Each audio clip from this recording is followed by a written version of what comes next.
again, the convergence of blockchain and AI. Now, with AI, you can expect within this year, we're going to see deep fake so real, you cannot tell the difference. People watching this on live stream, they will not know what's in here. We're not here. We're having dinner somewhere else. So to counter that, you need some form of digital watermark. That is actually a cryptographic evidence that you're this real. Is real. Yeah. It's my signature, his signature. Who puts that? The tech companies? By the way, they're so excited at the back. They're trading crypto on the back of these comments. It's all your fault. No, we control our private key. It's going to be private public key. It'll be personal. We'll have control. It's going to be like your irises, your fingerprints. It'll be a digital. But it's stored on blockchain, and witnessed by the global population. Everybody knows. Cannot be faked. Yeah. But does this change everything for just capital markets? It will. Yeah, I mean, my gosh, if we could tokenize bonds and stocks tomorrow, one of the great things that BlackRock is being accused of is how much vote we have. I wouldn't vote anymore because we would be able, through tokenization, to know the owner of record instantaneous, and each owner of record will do their proxy voting. I would love that outcome. No, but it would democratize investing in all ways that we can't imagine. Even political systems, how you vote in a country, can be changed by that. And do you think that, again, the Trump administration will accelerate that?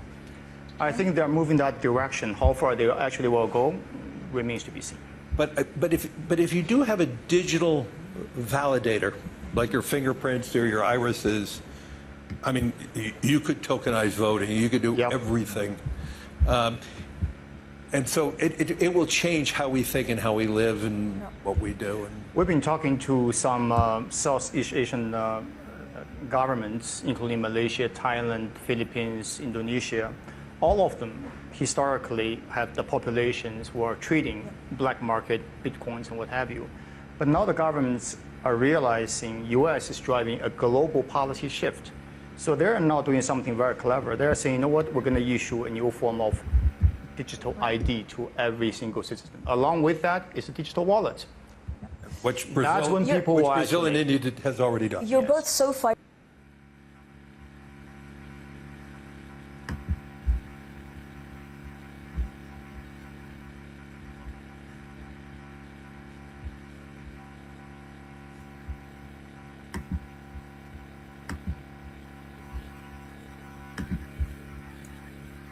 There are two questions, and I have a third issue that I think, Ruben, you need to address. But let me start with the questions you have raised. I think first, the issue of INEC. I think everybody is fairly aware that INEC, as presently constituted, has lost a lot of credibility. And it is very important that the institution gains this credibility. Otherwise, the stability of the country is going to be threatened, because when we have institutions that are not delivering, and especially a key institution like INEC, and if this failure continues, then it will erode not only, confidence in INEC, but confidence in democracy itself. And when that happens, you know the consequences. So let me come back to INEC. I think there are amendments that the whole country is waiting for. For example, that amendment which I think late President Buhari refused to give assent to, which mandates INEC to use electronic electronic tools and to use technology in delivering the result, is still pending. But more importantly, why should the president, whoever is the president of the country, who is an interested party in the election, be the one to propose the head of INEC? I think late Ways Committee has made very good recommendations, which have been blocked by those who are interested in manipulating INEC.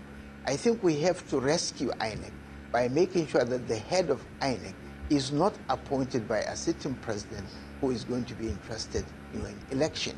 So there are a number of things that needs to be done. I'm not sure there is sufficient time for us to raise that. But I think the key issues are two. One, that INEC's credibility is at stake, and two, we have got to insulate INEC from political interference. If that doesn't happen, then it is the democracy that is holding the country that's being actually run down. And when that happens, there are consequences. The second question, if I remember correctly, which you raised, is where do we go from here? I mean, considering what former President Jonathan said. And I think it ties down with the issue that I really think you should be raising, because the whole gathering in Accra is around the crisis of democracy, that democracy is not delivering the expectations of the people. And in Nigeria, if you take the statistics from 1999 to date, that's about 25 years. If you take the indices of development, whether you are taking the paternal and maternal mortality rates, or if you are taking the GDP, the growth in the economy, if you are taking all the indices of development that you take, you will see that from 1999 to date, we have been going down the drain. In fact, the GDP for this year is said to be much lower, actually about less than half of what it was in 1960. In other words, this country, under this democracy, is actually going down the drain. And it is time to really ask, of what use, of what benefit is democracy if it cannot really deliver? Is democracy made for the people or people for democracy? If democracy is supposed to serve society, then it has failed in Nigeria. And it is time to start thinking of how do we really bring about a system that can work for us. I watched the debate from beginning to the end, and I was saddened by the fact that the elite that gathered there could not think out of the a box of Western frame of thinking. In other words, they were all, and especially the guest speaker himself, he was going round and round while admitting the failure of democracy. He was still saying that we should stick to democracy. And that doesn't make sense. I mean, you have admitted that this system has failed to deliver. And you are saying that we should still hang on to it. That is our job. We don't run government, we don't run policies. But we have the intellectual capacity to frame a conversation. You understand? Let me now conclude by making you sad. The Nigerian Civil War was planned on the campus of the University of Ibadan. Somebody has to write a book on that, in which the Vice Chancellor, a prominent historian, you already know I'm talking about, was also using his house to frame the project of the Civil War. You understand? And I'm not criticizing him, because when you cut segments of a conversation, it becomes a problem to those who are interpreting it. I'm not criticizing him. The Nigerian Civil War was led by an educated person who trained in England, one of the very first to have a degree to join the Nigerian army. The debates about Ironsi was framed for him by those who went to school on a unitary government. You understand? It is not that these intellectuals have not been talking, but they are also embedded in this very project you want to solve. So in the final analysis, you see how interest governs politics. And as interest drives politics, the very fact that you have a PhD doesn't mean you will think the way you are talking about. And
These are our politicians. They're not going to make heaven. The way that they toy with young people emotions. They carry young Nigerians go through emotional roller coaster. Wike was the man then until Wike switch up on her. I still remember when even of recent article was like article that the man said when Obi join APC. Don't talk anyhow about them, they'll come after him. So I sympathize with the young obedience, you know. Yeah. This torture is unnecessary. We have politicians who put the people first.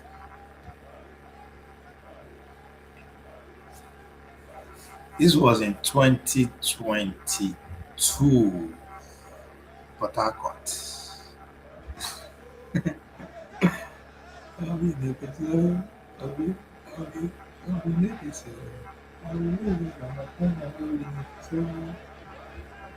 This was Obi visit to Rivers. Wike was still the governor of the state, 2022.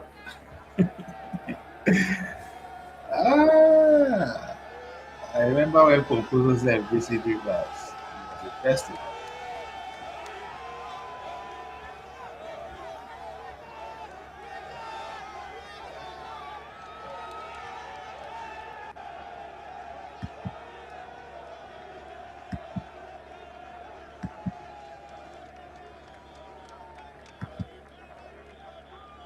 Oh, what am I doing? What am I doing? Okay. I didn't even know see all this. Take it to go.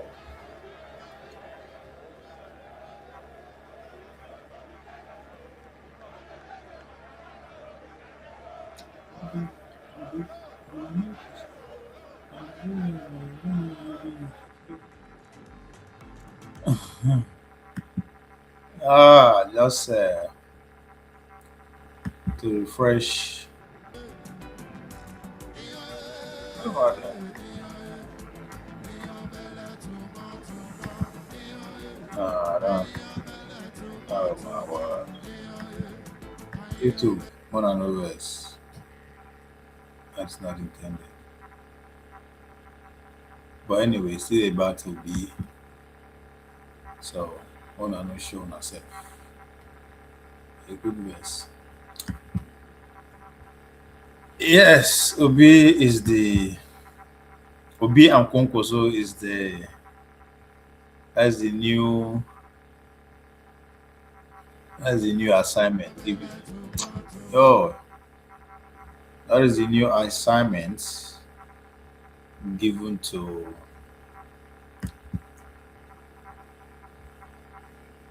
Nigerians to talk about. That's a big these people, they're wicked. They don't go allow Tinubu and his gang to actually enjoy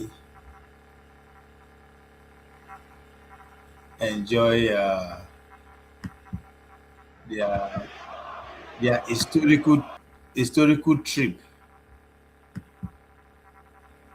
You know, when they went and dined and wine with King Charles. This opposition, this will be our Congo, so these wicked people, eh? They don't want to allow Tinubu and the co to come and to come and enjoy their royal treats. Make the goodies with their chops settled well before they begin. Want give them sleepless nights. Huh? People no get respect for elders. They no get respect for Oba.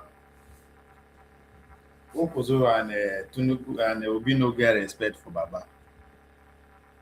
Eh? When Baba just went on an historical trip, had a good ass time, drink some good ass wine, no be 40 years old wine or like wiki. These are even like the one where then they celebrate our amalgamation in 1914. And they carry come out safe. They was Tinubu. Wicked people. Niger man, you people are wicked. Baba go receive a royal treatment. He just a call. I no go allow making him relax. Me settle down first. Make him even telling grandchildren how the experience go. Una begin give them sleepless night. Una go gather on self for Kano. Won't give Baba sleepless night. Tell me, how is this not disrespectful to elders? I don't get respect for elders. All these children. Anyway, I sympathize with the obedience at this point because congratulations anyway to Niger man, you free yourself for that trauma. Because all these roller coasters when they carry obedience, they go through. So I don't think it's fair. 3 weeks ago now, anybody touch Atiku, touch them.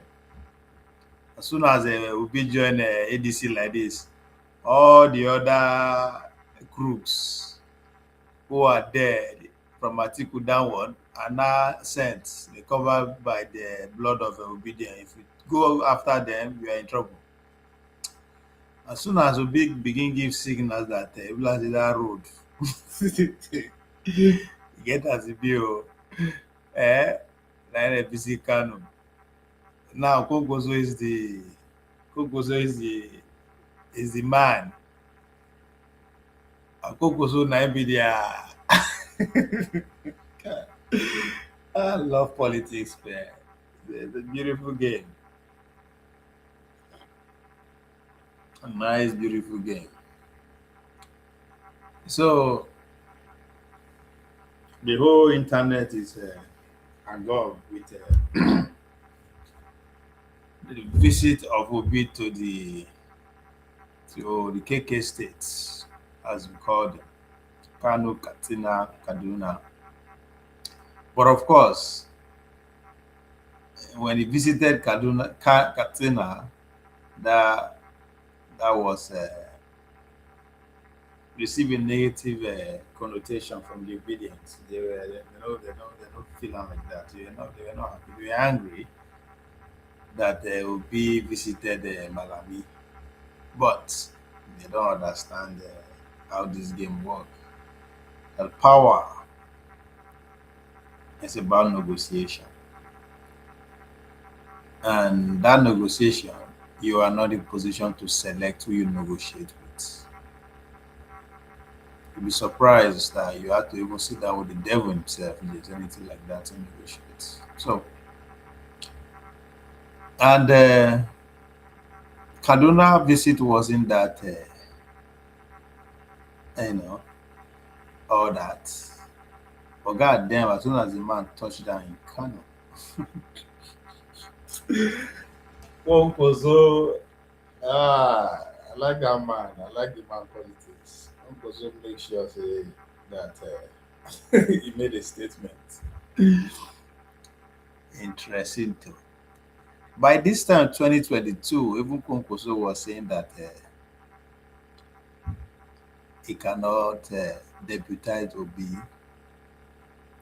That is bigger than Obi politically, which is a fact at the time. And the obedient went ham. Obedient went crazy. They finished this man. I was at the receiving end of that period. And go hard on Konkoso and his followers. Then another incident occurred again in Chatham House during the presidential debates where Kwankwaso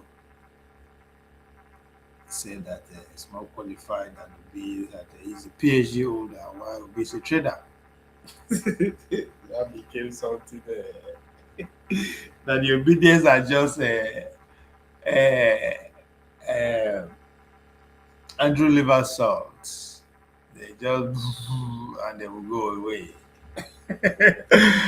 Oh my word! I think I didn't prepare for this show well. I should have been able to put all those videos into play.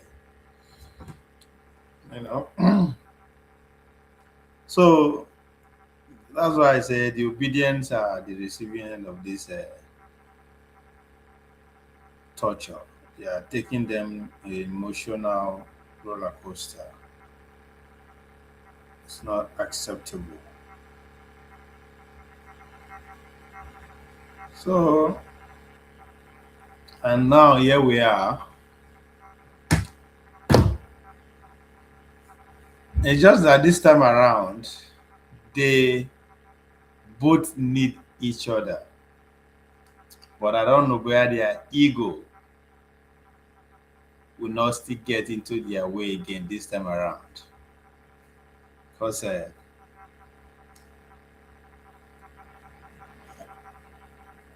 don't see Kwankwaso deputizing Obi. It's not, I just, mathematically, it's not adding up. It's not adding up. It's not adding up. Because it's not a guarantee that once they join force, the ticket, the presidency is there. You know?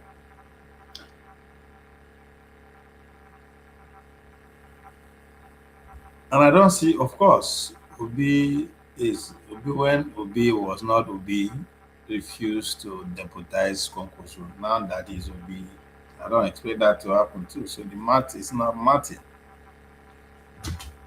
So that's why I don't really. I see this for what it is, just a spectacle, just to, you know, give the people something to talk about, look forward to. So that's what politics is all about, right? Keep debating, keep permutating, keep your, whatever angle you want to just go. Their job is to give you something to talk about. It's a popularity contest. Everybody was talking about Kwankwaso 3 days ago. And the whole country is talking about Kwankwaso. Last week, the whole world is focusing on Tinubu and his sharing his UK royal treatment today. So that's what politics is all about. The next person I'm expecting to do something crazy for him to get it like this, as Showore. Showore was trying to draw a wedge between Obi, in order for him to take the headline after Tinubu, but I don't think that will work out well for him. So if there's anything, I see the possibility of Tinubu and Atiku. Because if for anything, even this crowd give more leverage to Kwankwaso towards APC than ADC. Because the APC are looking at this crowd. This is Kwankwaso crowd. This is not Obi's crowd.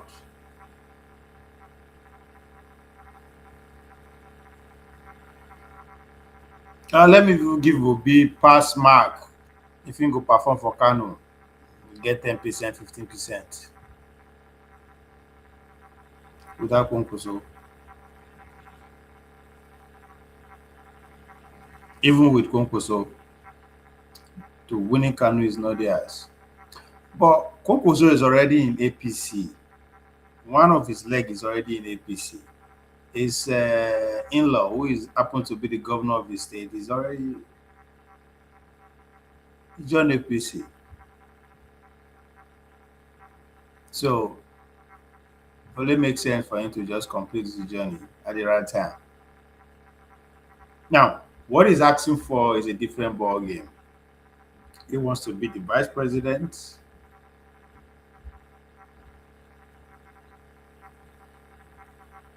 That's on one side. On another side, he wants to be the leader of APC in Kano. Now, why is that difficult? One would say, with all this crowd is having a governor, is still finding it difficult. Yes, because somebody like Dangote, who is a former APC chairman, a close friend of Tinubu himself, but this is politics. That friendship really, because Dangote is not electable. He has no electoral value, and his followership is inch on the fact that Tinubu is still his right hand man. They have 2, 3, 4 members of the house who are wielding influence by the day, who are not necessarily under the control of Kwankwaso. So Kwankwaso cannot be given the leadership, the Kano structure, at the platter. But I don't think he's asking for that on the platter. He's showing it every day. I have the governor, the king is my right hand power, and you can see the crowd. That's why I said what we are seeing favor Kwankwaso more than Obi.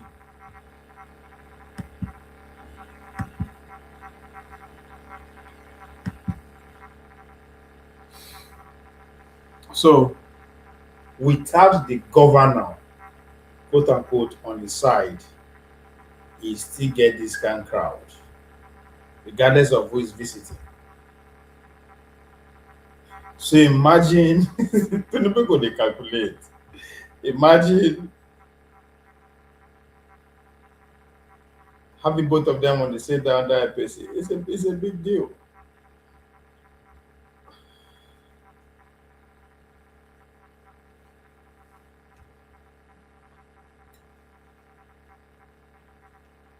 I think the only way Kwankwaso maybe can agree to deputize Obi now when ADC give them the ticket, which it's not going to happen, because the man called Atiku Abubakar, who is, as far as I'm concerned, is the financier of ADC, is the owner of ADC.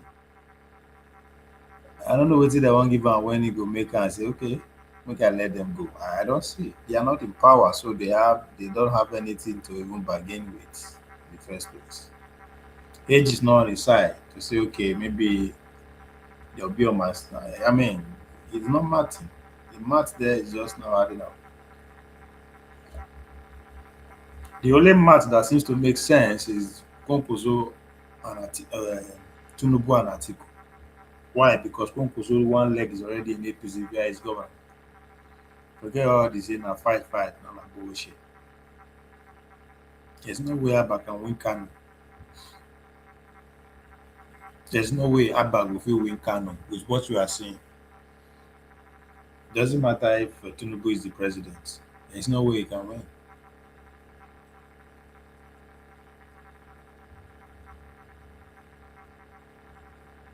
So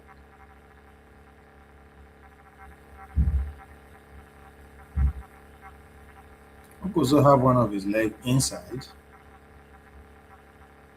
But at the same time, because what he wanted is literally is something very difficult to to just say, okay, come and take, because we are talking about a party, it's a ruling party. Men and women work to put the party where it is. So what do you tell those people?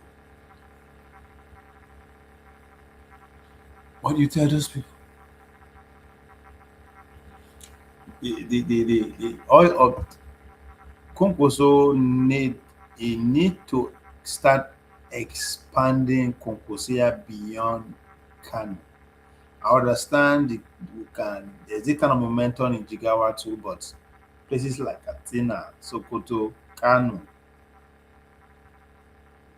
he need his president there to seal the deal, because that is the northwest.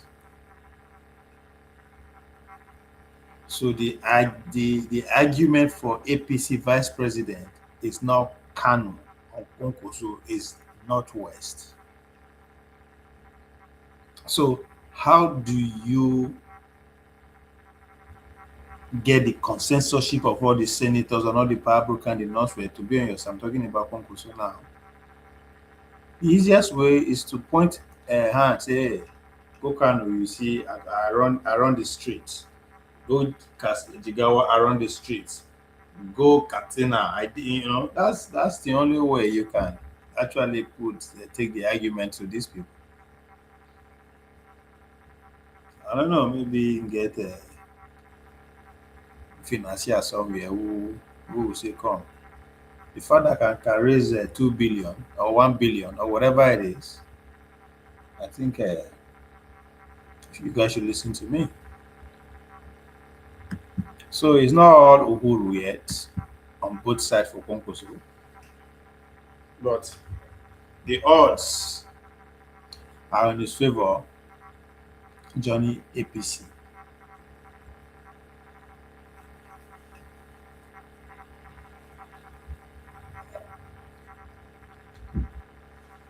On Obi's side, Obi dilemma at this point is a deputy.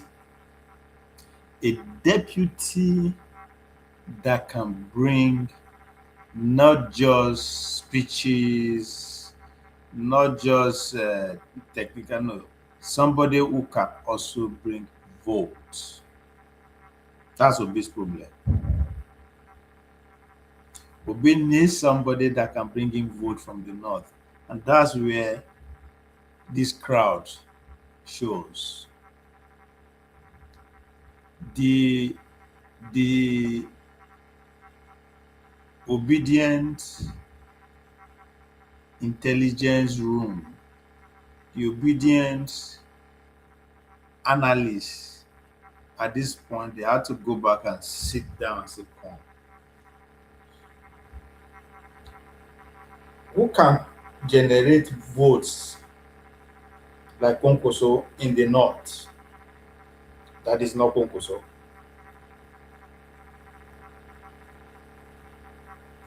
That is the question they should be asking at this point. Who in the north that can hold this kind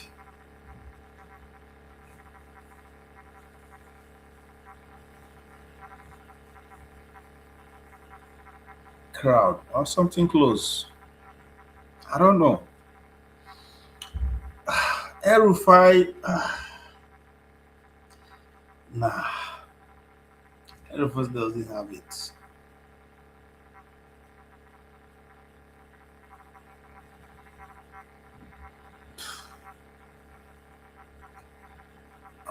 That's Obi's problem.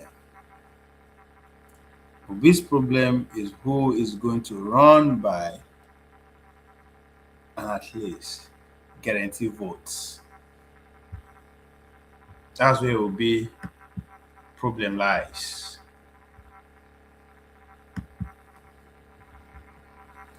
Let's see.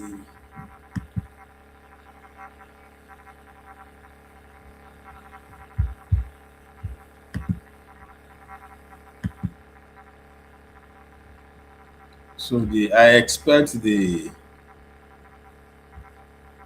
intellectual room, of ADC people to come to bear. That's it. Now I go look for trouble. Now look for trouble.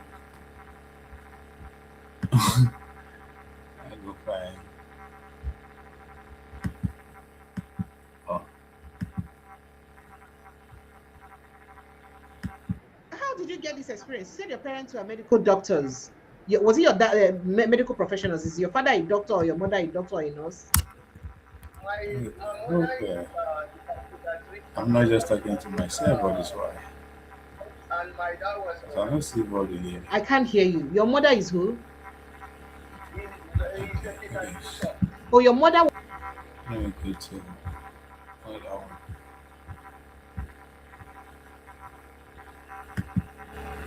To Nigeria, the answer is 0. I saw this news and I was like, fine, this is the fact. He said Tinubu's UK visit has 0 benefit for Nigerians, says Chatham. Class celebration, and it attracted his friend. And so we will leave it at that. Now, in the midst of all of these disputes and all of this chaos, how do you intend on regaining the public trust after all of these leadership conflicts? Our trust, as far as our side, the original NNPP side that admitted them in 2022 is concerned, people have never lost trust on us.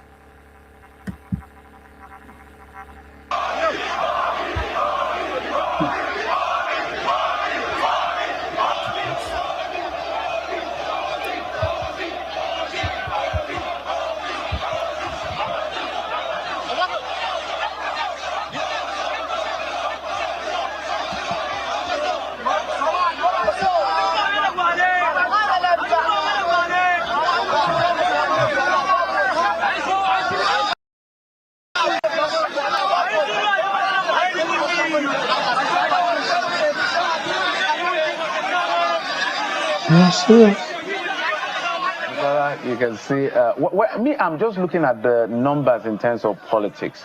The difference between President Bola Tinubu and Atiku Abubakar in the last election was about 1.8 million votes.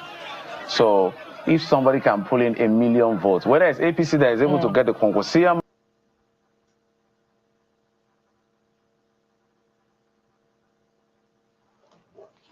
political meeting, meetings that have nothing to do with national security. So you heard Daniel Bwala, that was accurately said. Although he made this comment, he said this word when his brain was still active, when it was still working. Because Daniel Bwala told us that the brain keeps working 24 hours a day, 365 days a month until anybody joins APC. That the moment you join APC, the brain shuts down. So I want to believe that that same brain, which he said this now, is shut down already because he has joined the APC. Let me see if this guy is talking about numbers. Let me see if he get the numbers.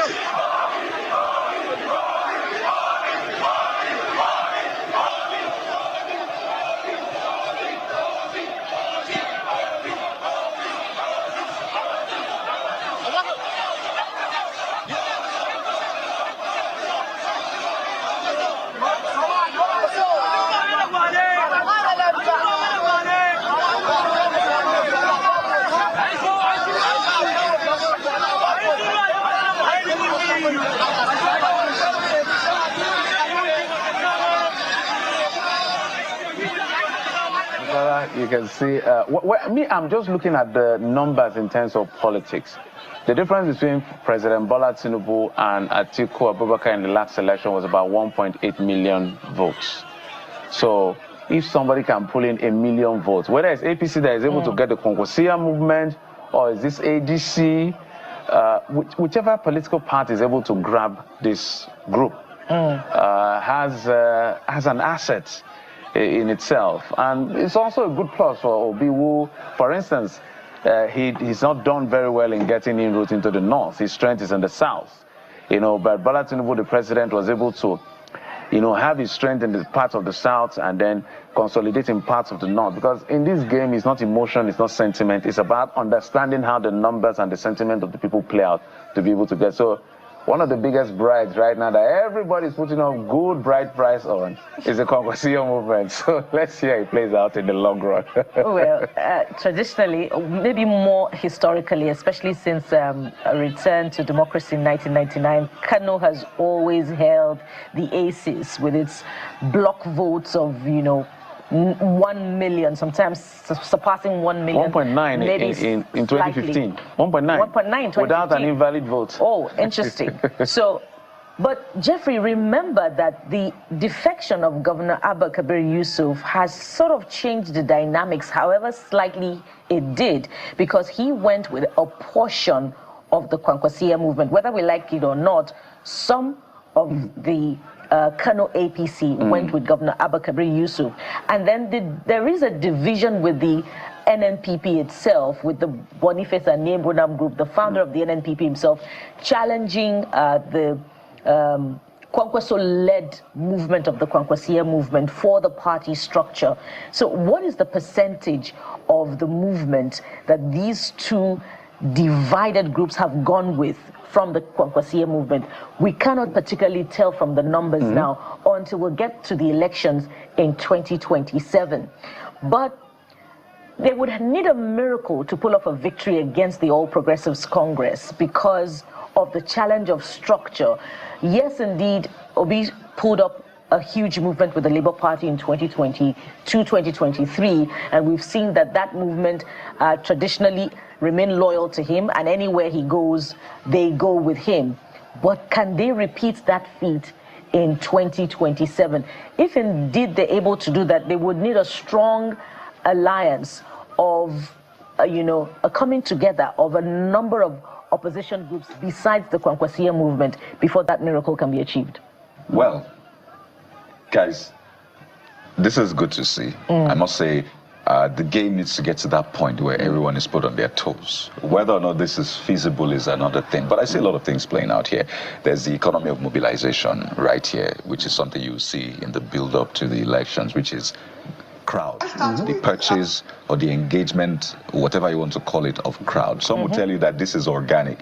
Maybe it is, but more importantly, I want a crowd now that goes beyond just dancing, chanting or screaming. I want a crowd that is able to show the politicians that we mean business this time around. Enough of campaigns where you just come and dance and wave broom around and just say random things. What are you talking about? What we want now is viable alternative. Let us speak to the issues. I want a crowd that would hold the politicians to task. And if what you're saying doesn't make sense, we're not clapping. We're not chanting because it's not resonating with us. What are you going to do to the economy? What are you going to do with security? We want to hear you first. If it makes sense, we may clap. If we need You're not making sense. So let's start with another very unfair story. Reports reaching us, this sparked global outrage. The disturbing reports of rape and sexual assault of young women during a festival in Oramudu community, Uzora in Delta State, after multiple videos surfaced on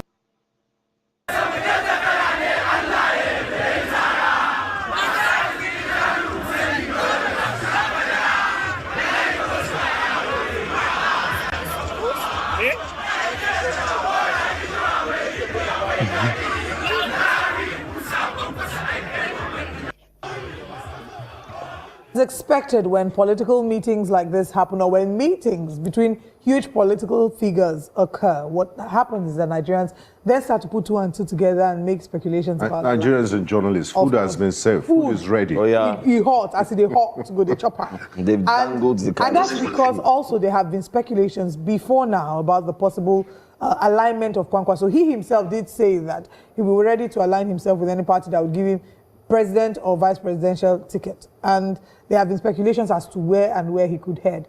The latest leanings from the grapevine look like it's towards the ADC. And this clip right there just gave people all the food that they need to make those analogies.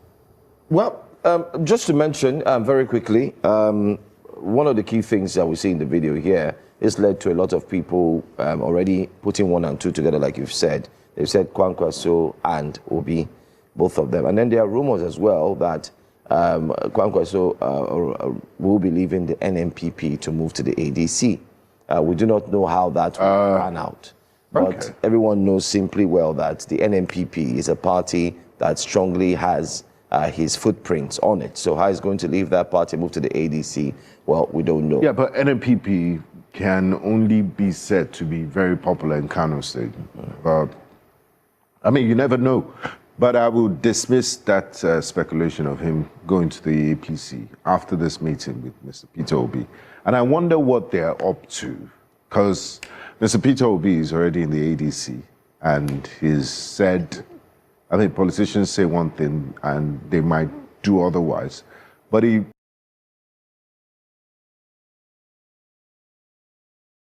there, Black Panther, and many, many more right there.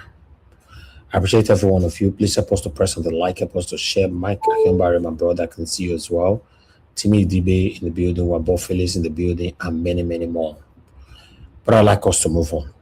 We have to face the realism right now. What has been happening since yesterday? As you and I know. Mr. Elvis. Yes, sir. You dey greedy. This your Arsenal stuff make you dey greedy. Now here I tell Arsenal fans yesterday, we no let me rest. Waiting you want. Waiting you want, because now lost the League Cup. You don't almost now. You are the verge of winning the Premiership. Mr. Jonathan, you say you are wicked, though. You are wicked. Why are you wicked? You are very wicked. You are very wicked. Who opened the Mr. Jonathan? Sorry, you. Wait. Who opened the Mr. Jonathan? How Mr. Jonathan will come here?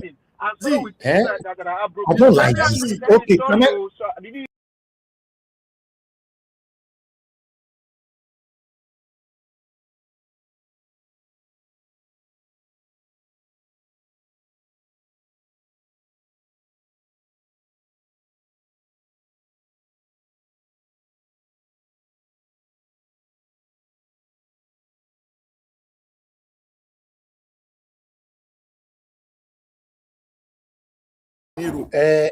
Okay, they're not putting against Barcelona. They're not putting against Real Madrid. Mr. Jonathan, thank you. I know you don't care. I know you don't care, but you are trying to prove you care. You don't care. So leave us now alone. Thank you. I know now we not care. More than nobody say that they advise us. We not care anything. Thank you very much. But let's face what we are facing in our country. I just watch. I'm with you. I support you. Who should be support me again for inside there? You they support person. I'm sympathizing with you. I'm with you. You don't shop. You see, give us a Monday, Mr. Jonathan, and the Alabo to enter this platform. I don't understand. You don't shop. You shop. Okay. Thank you. Can I move on? Thank you. Ladies and gentlemen, we are back now. We are going to catch up for not coming on air yesterday. We are here. Peter Obi going to the north is one of the best things that have happened to me since 2023. Presidential election that was ringed. You and I know Peter Obi won that election. But since that time, Peter Obi, they visit not since, so they visit Kano and all that, but this particular one is the best thing that have happened to me since that time to date. I want to say this. I want to quickly move on. Okay. Before we move on to Very Dark Man, let me add this to my last statement. For those of you saying that Peter Obi is not recognized in the North, I believe by now you would all shot poison, make you die, or just find train, if train in your area, as you're the complete town where you're jump put, or if you live in a building or skyscraper or whatever, or you live in any tall building, but even though at that stage they climb to the last floor, from there jump. It's very sad to see that many of you don't want Nigeria to work in our time for a reason I'm still trying to know. Some people have said it's because of your selfish reason, for this, for that, tribalism, for that, blah, blah, blah. But the reasons are still not making no sense for you to open your eyes and see that your country is fading away. As I'm speaking to you right now, I don't have lights. To be honest, if it was just somebody, let's be honest here. I want to say this categorically clear now, and I believe a lot of YouTubers are listening to me, especially those talking about politics. If you are talking about politics and you are streaming every day, please just say hi, and I'll bring you to the panel to counter what I'm about to say. If I was one of those people who relied on what you earn from your streaming to run this broadcast, there's no way I would have been able to run a broadcast twice a week. There's no way. It's not possible. I'm telling you, twice a week. You can't. There's no way. It's not possible. Sometimes we need to value what we have. I've said this thing so many times. Because Nigerians, our energy is very good in criticizing. Just like maybe I wake up tomorrow, I say, I know they do this again. You see people that have never spoken, said anything on this platform before, we come up to say, oh, I tell you now, say, just like that. It's just like somebody, your dad is alive today, your mom is alive, you're not putting effort to make them happy. God forbid they die tomorrow. Now you invite all useless satanic meetings left to right. May they come spray money for you. Then you now buy like 12 cows. Whereas when your papa dey alive, you don't eat that cow. That is the same thing I'm saying right now. Running this broadcast is not cheap. Then I'll now have somebody that will still be campaigning for the people that put us where we are today. If I was to be in the UK, I don't need any generator to run my broadcast. I have 24/7 lights. I don't need to pay excessively to run my broadcast. The same bill that I pay in my electricity monthly is what I'm still going to pay. There's nothing different. I've traveled to the UK so many times. I run my broadcast from there. My bill in a month doesn't change. It's the same thing. If I'm there or not, it's the same thing. In fact, in most cases, we get credit back. For those of you that live in the UK, yes, we get credit back. It's fixed direct debit now, fixed one. Exactly. We get credit back that, after 12 months, their review and everything, you've paid excess with your fixed direct debit and all that. So we are returning £399 for you, but we'll credit it on your bill and all that, blah, blah, blah. So why do I have to pay more to run my broadcast? Then we have one or two persons that is still saying that Nigeria is working. How? How is it working? I'm here. I'm in Nigeria. What is working? No lights. I have never, since I was born or since I grew up to know I'm a Nigerian. As you know, I'm a patriotic Nigerian. I have never seen this blackout before in my entire life. I have never.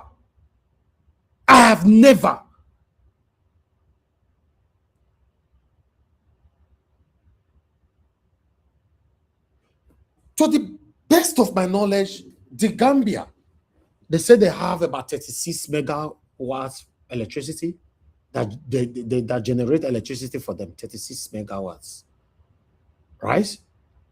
36,000 megawatts. 36,000 megawatts. And the Gambia is not up to Edo State. Less than 2 or rather, Benin City. Less than 2 million. Yes, that's what I'm saying. Yes, it's not up to Edo State. Abi Benin City, I don't know. Now we have 36 states of the Federation. Brothers, ladies and gentlemen, we are sharing 1,000 megawatts across 36 states with over 200 million people. Oh, Jesus. I don't know if anybody is getting me. My pain this evening is that we still have people that will say, Tinubu must come. On what ground? Make una pray, make it not set for this country. I'm not a coward, though. Make una pray, make it not set. Like he almost set in NSAS. If he set for Nigeria, I want to tell Nigerians, before you go for government, go for the people that are saying that the country is better this way. Don't let them escape. No. Go for the people. If na my papa, stone him. If na my mama, stone her. Stone them. Go for them first. Leave the government out. First, go for the people. The day we go set. Trace these people. We know them. We have their names. We have their pictures. We know their locations. I'm not retracting my words because I'm talking with pains right now. I'm not retracting nothing. Anything to resort to hell with any of you. Go for them. Because these people clapping for the same people impoverishing us. They are more worse than the politicians. It's just like you know that me, Mr. Niger, I'm a criminal. As my brother give us a mandate B, so he like me when Mr. Jonathan like me, Mr. Alabo, many of you here, you love me, you like me. Mother Patricia Ovie, many of you, you care about me. They do not know tomorrow I'm a criminal. You by your pretense say, hey, you know, say, Mr. Elvis now our own now. Now our own. I bet I want to leave him. This is what you guys are doing right now. You are embracing ethnicism and tribalism. Same way embracing Satanism. Because some of you, know that you like Tinubu, you want him to continue to rule. Know that you like him. Know that you are from his village. Know that you speak same language with him. But because his satanic system, you are benefiting from it. So that is why I said, those of you also embracing Satanism. Know that you like him. The day, for example, he cut off that thing that is benefiting to you, you will start hating him. So that means the love or whatever you are portraying about him is temporary. Look where we are today. 2027. I want to believe that Nigerians will not allow what happened in 2023 to happen in 2027. When I see all those people where they say me they can't carry ballot box, they don't get to it. They don't get to it. If they come, yeah, they some of them carry kala, yes. Some of them carry cutlass.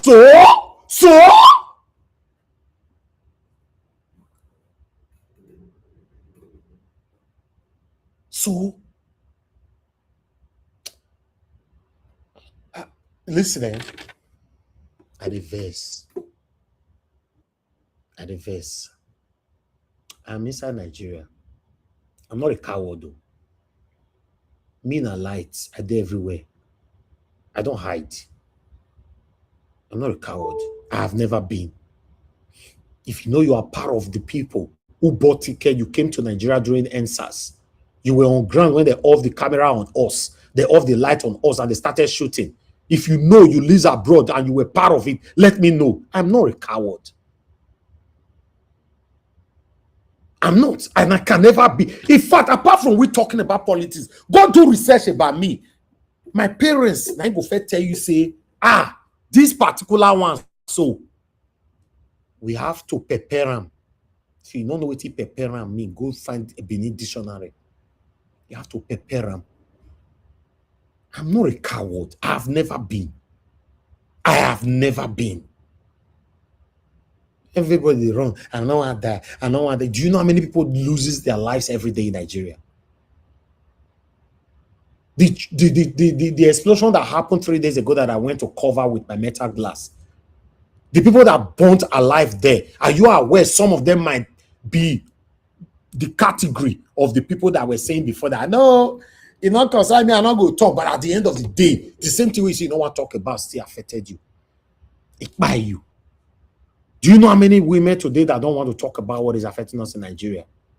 Do you also know how many women today, God forbid, that go to hospital one way or the other, either through bet or whatever that happens, they will die in the process. True, because of the same thing they don't want to talk about. Are you aware? Do you know how many men in Nigeria today that, oh, I not concern me, I don't want to say anything. Do you know how many of them that will fall sick? Maybe probably the bill is more than between 5 to 10 million or 20 million. They don't have it. They will seek for public fund. Nobody will support them. They will die in the process.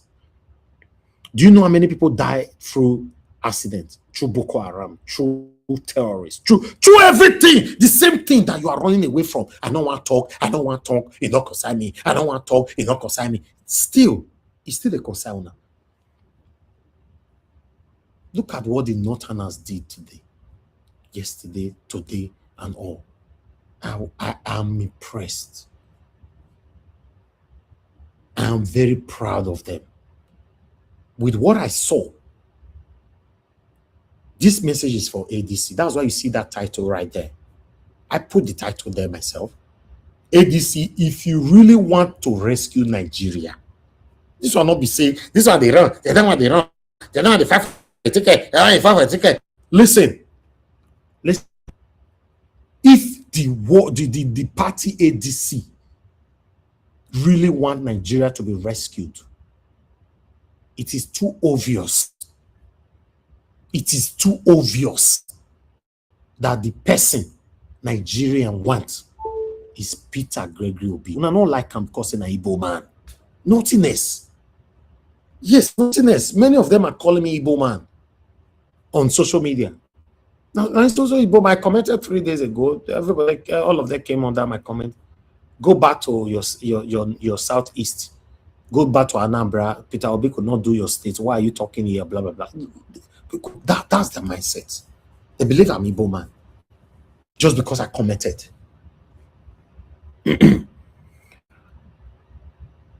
Nigerians, I beg you all, we could not let this 2027 slide.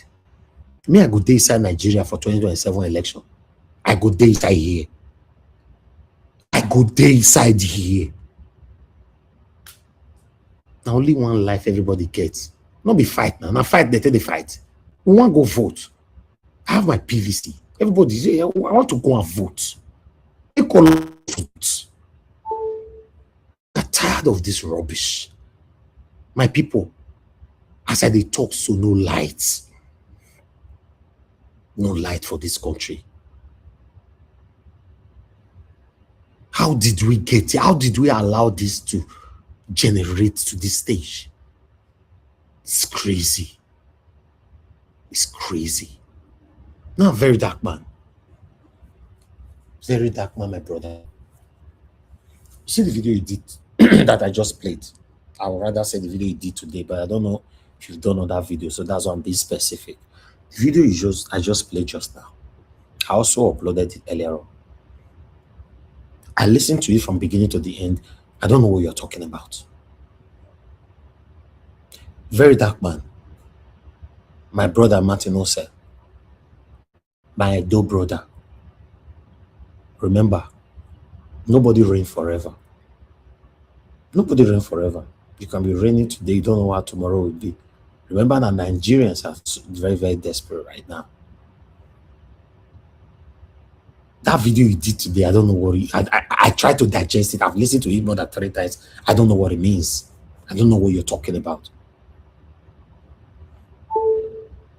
I don't want to say more. I'll allow my panelists to just speak, but still, I don't know what you're talking about. I don't know what you were talking about. I'll leave it right there. I appreciate every one of you, my people. Good morning, good afternoon, good evening to you all. I got a comment. God's grace, he said, you are doing a great job, great work, Nigeria Watch. I'm surprised that Peter Obi have not reached out to you by now. You may say it doesn't matter, but a little appreciation will go a long way as encouragement. Ladies and gentlemen, we go, Abu Aziz, are you there? We got a support. One support since on Saturday, only one support we got for our fundraising. I want to ask, what is happening, my people? You guys to continue to raise this money every blessed day here. Yeah. Abu Azi, we actually dropped, I guess we dropped the final amount here the other day. This is the final amount, apart from what we got today, because somebody actually sent 51,000 naira, 243, and there's no name. Abu Azi, please put that one down. 51,343 naira. So if we add that to it, that's what we have right now. And it's about 2 weeks now, we'll be raising this money. I'm not sure you guys want us to tell you how much we've spent for petrol already. I'm not sure. And it's not going to make sense that at the end, if we manage to raise this money, at the end, maybe we end up spending 30% or 40% equivalent of the same amount that we raised for petrol. It's not going to make sense. It's not going to, because the more we delay, the more this will continue to happen. I just hope today we can see more people that will come in. The account is right there on the screen. We are not begging you. We just want you to do the needful, to be part of this struggle. I don't want anybody to change it like, oh, I'm begging. I'm not. I want everybody to be part of this. And the people that are already part of it, may God bless them all. I want us all to be part of this. Maybe you might not know my value now. You might think, oh, if you don't want to talk, make it rest now. Other people are talking. Remember, they said that to me in my own state. I fought single-handedly alongside with my team, fought land grabbers in Edo State. I brought all the powerful men to this platform. For those of you that came from Edo State, you will know. I brought Tony Kabaka to this platform. The first thing I asked him, Tony Kabaka, how many people have you killed before? I asked him live. People were shocked on the comment section. Why are you asking him that? I brought Ebo Amagba. These are powerful names I'm mentioning right now. I brought them here. I hold Obaseki tight. Barrister Osarodion Ogi, the Secretary of State. I brought him here. I fought Oheon for Horomi, satanic Oheon for Horomi, stand still. I did excellently well until my Edo people say, no, make it rest now. If you don't want to do, make it rest. I helped retrieved so many people's landed properties, even some land that were already built on. We were giving them notice to demolish that building, to give the land to the owner. Then they started negotiating. Guess what? In all this, I did not take a bottle of water from anybody one day. I repeat, I said it again. In all this, both those people, do you know the shocking part of it? Everybody that I retrieved their lands and their properties, they don't join my platform anymore. Go find out. They are not here anymore. They don't join my platform anymore. I did not take a penny, not a bottle of water I took from them. They don't join my platform anymore. Maybe tomorrow now I want to do something for somebody. I say, okay, this is what I will charge you before you do it. They'll say, no, I'll be a bad person. For you to know that I focus on this politics, can't you see I don't do advert here? Temo just wrote to me 3 days ago. I don't know if you people know a platform called Temo. They say different kind of things, blah, blah, blah, and all that. You know, I went to check their platform. It's a big platform, Temo.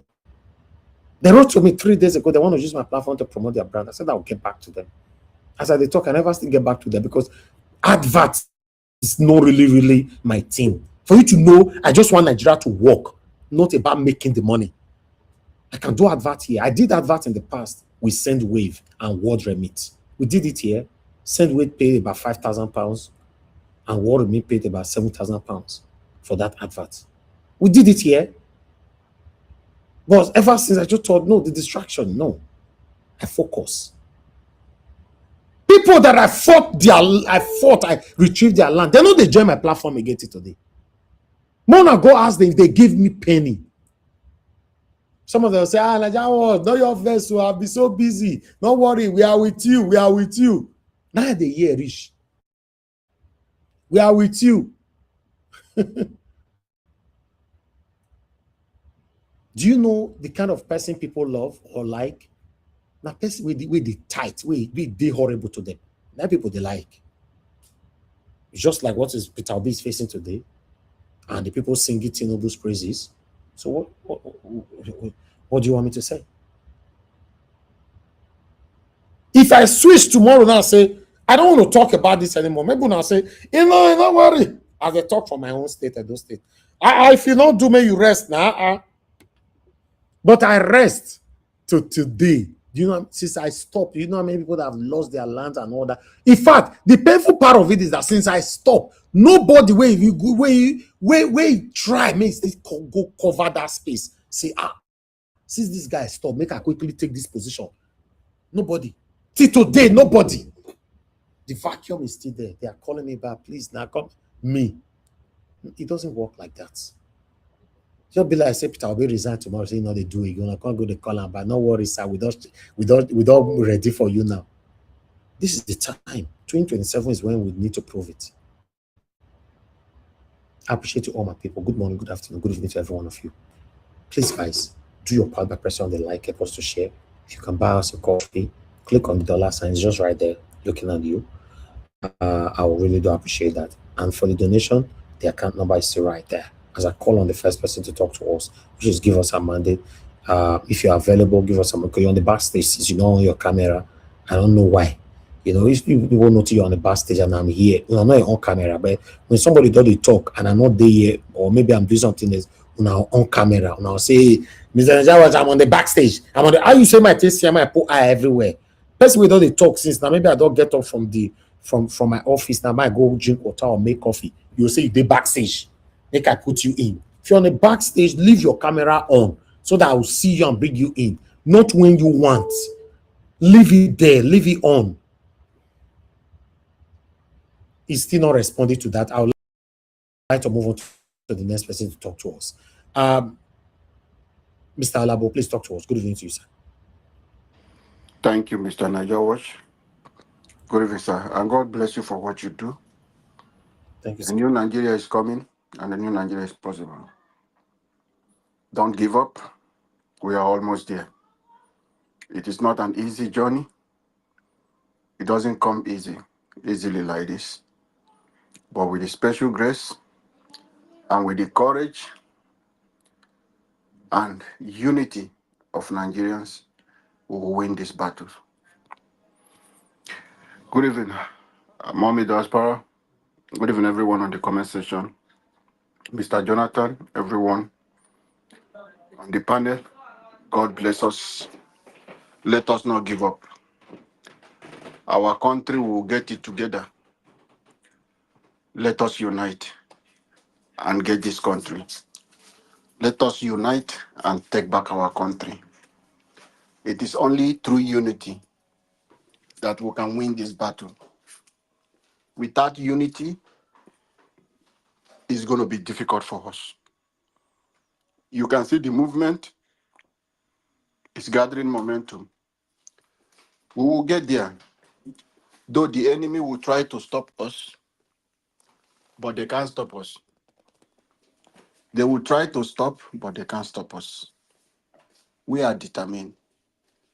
It's the same way we encourage others to join forces with this movement. The only hope for the country today as it stands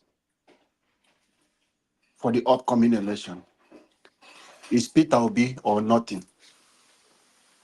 That is the only hope that we'll have in Nigeria. Peter Obi or nothing. ADC, the leadership of ADC,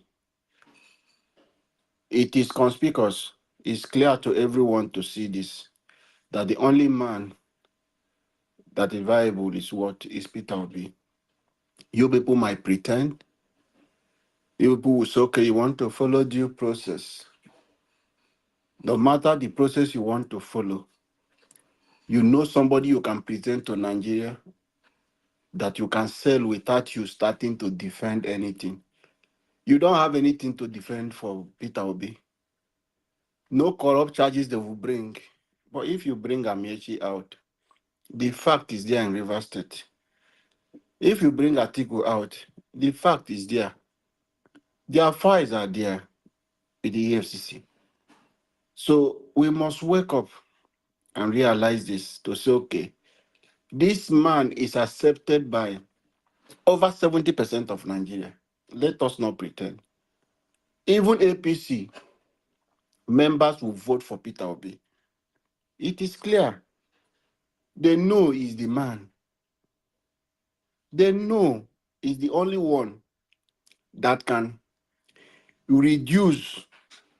I'm not saying he's going to finish or eradicate the corruption or take it or expunge it totally from Nigeria. No, but it's going to stop a lot of nonsense. It will reduce corruption. That is who he is. And if he can reduce, he has told you, if a leader who is not corrupt, it will reduce over 70% of corruption. But when you have a leader at the head that you know is a criminal, that is why you see Nigeria suffering today.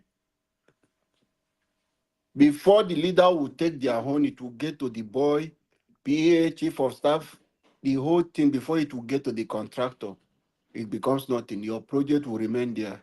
They will say a coastal road, they will say Ibadan this. That road will take years because corruption has eaten it for breakfast.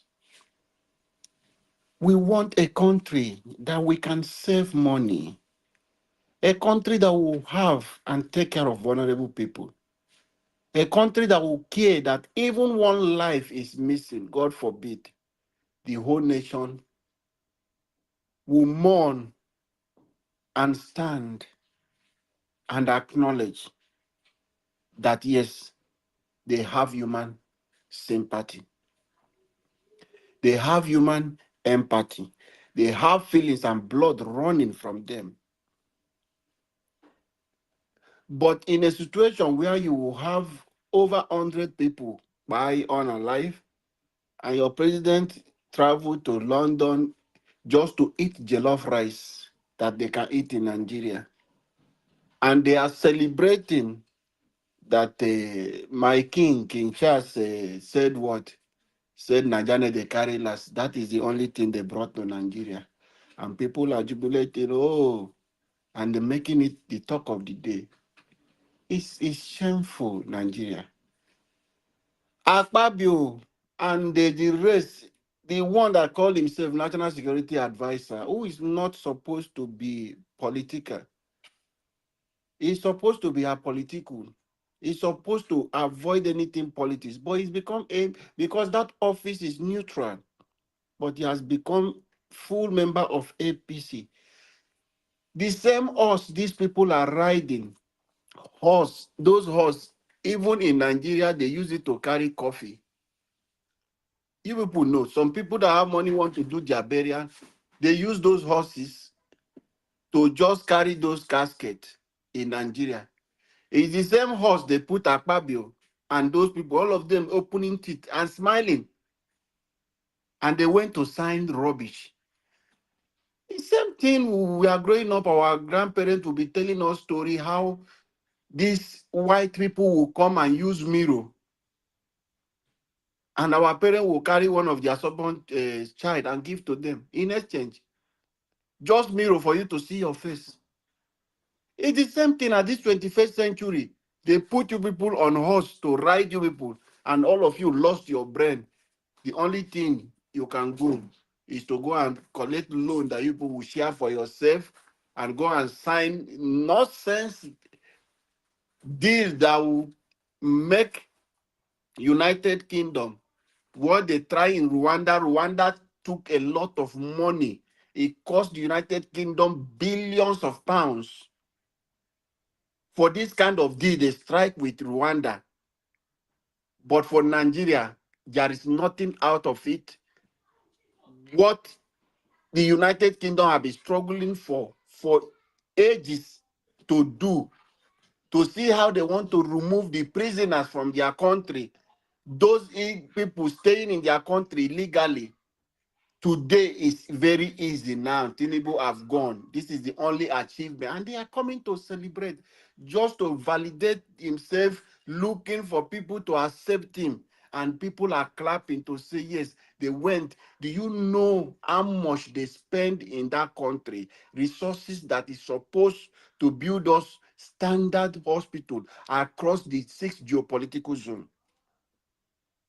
Go and fact check.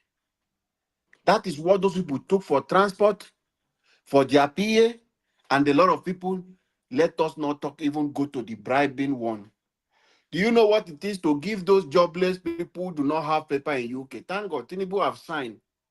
He has signed a contract that is going to return all of you. They will pick some of you on the street of London, no matter where you hide. Because most of you, I don't think you have your paper. That's why you'll be jobless. You'll be, that is for you to go and stand and be singing on your mind that when you are living in the United Kingdom, if people back in Nigeria are doing that kind of thing, who will say their brain poverty have affected their way of reasoning.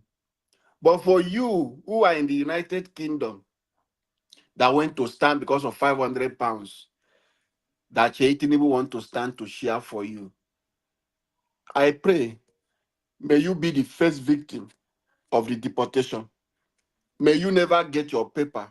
Even if you don't get your paper, all of you who are involved in this, with the pains of Nigerians, may they find fault, may Home Office find fault in those your paper, and may they send you back to Nigeria. So that let me see how you will go back to that country. You will not cry within a month. It's so sad. Over how many lives lost, and people went to United Kingdom and they are smiling, jubilating. What will never happen? That was why the first day I called out King Charles, saying, will he allow this character like this be a prime minister in the United Kingdom? It's not possible. Will King Charles leave United Kingdom that they have a knife?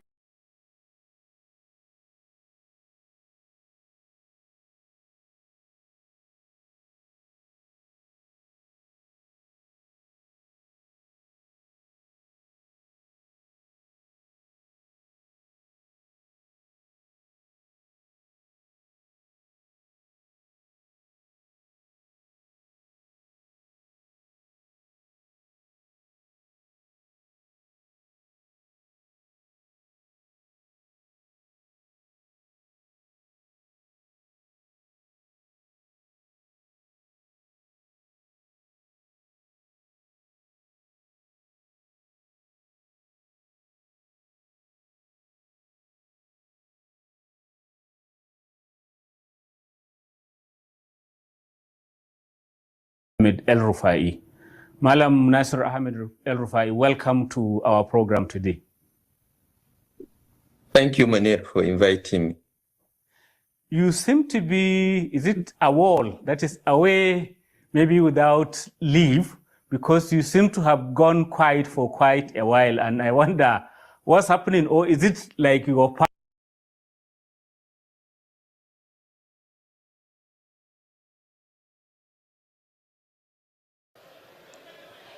Rano, Excellency, the Executive Governor. Ahmed El Rufai for coming on to 30 minutes. Thank you, Manir. I hope to be in the studio when I return to Abuja, which is very, very soon, by the grace of God. That is the promise that will keep you on. Absolutely. When you do Absolutely. Absolutely. With you, there is no need for promise. You know, you ask me, I will do it. Because you are Manir Tahadi, and I have great respect for you. Thank you very much. I do appreciate it. Ladies and gentlemen, it's about Kwankwaso and Tinubu tickets 2027, to which I am working for. That's the ticket I'm working for. So if you are surprised, back to campaign. Bismillahirrahmanirrahim. Wa sallallahu ala nabiyil karim.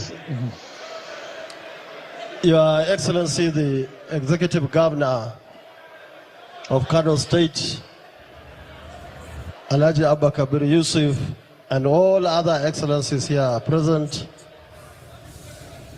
Your Royal Highnesses, the Emirs of Kano, Gaya, Rano, and Karai, members of the National Assembly, distinguished ladies and gentlemen. Let me start by thanking the Kano State government for organizing this occasion and also thank them for inviting me. Let me also thank the committee that has done an excellent work which we all support. At this point, I would like to speak to the members, our members of the National Assembly and State Assembly here in Kano, and all those that we can call our own.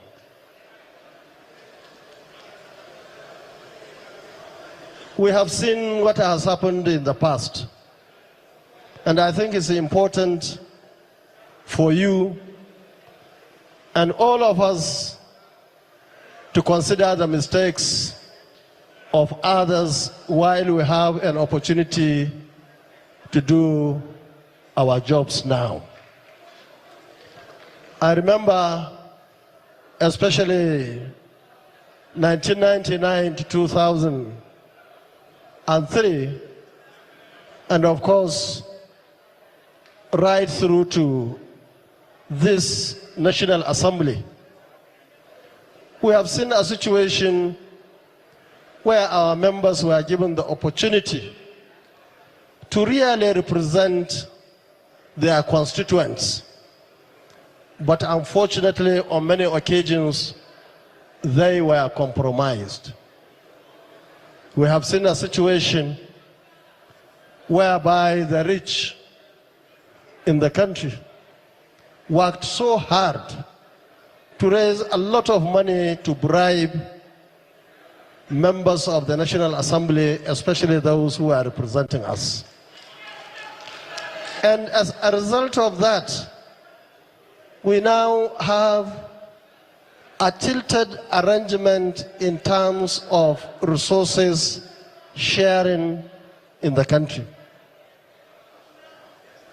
Many people will think that they have won. I don't believe so. Because I believe the issues that we have today in this country, especially in this part of the country, has to do with mismanagement of resources by leaders at the national level and state levels, and even at local government levels. And of course, it has to do with the little that had to be given to those concerned. Now we have opportunity again, and we are very much aware that the rich once more is working so hard to take from the poor.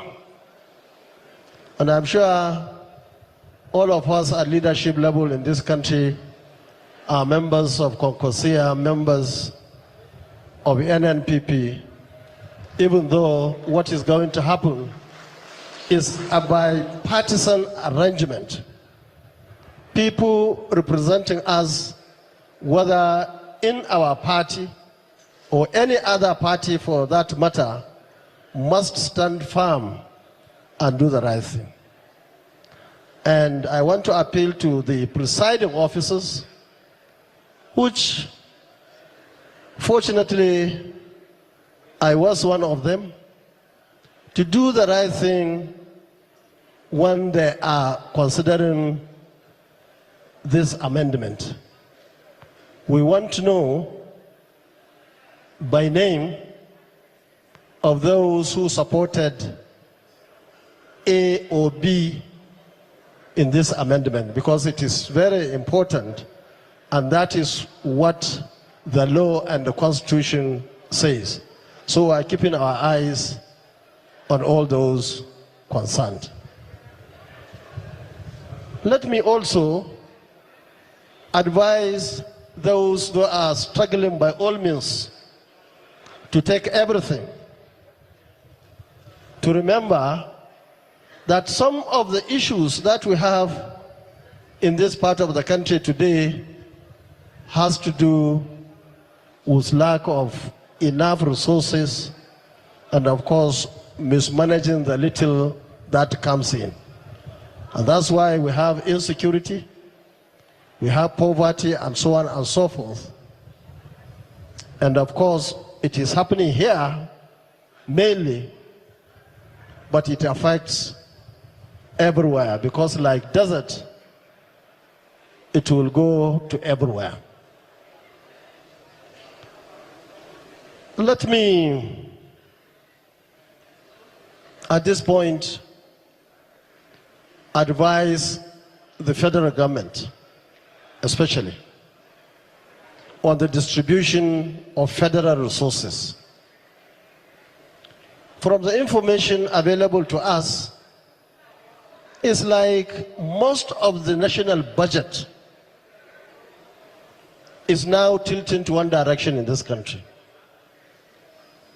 Yesterday, I was to come by air. Unfortunately, my airline decided to shift our takeoff from 3 to 8 p.m. I had to come by road. From Abuja to Kaduna to Kano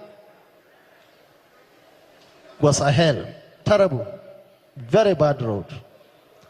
And this is the road that was started many years ago, right from the beginning of the leadership of the APC. Now we are told that there is a road now from the south to east. Let me say at this point that we support infrastructure anywhere in this country.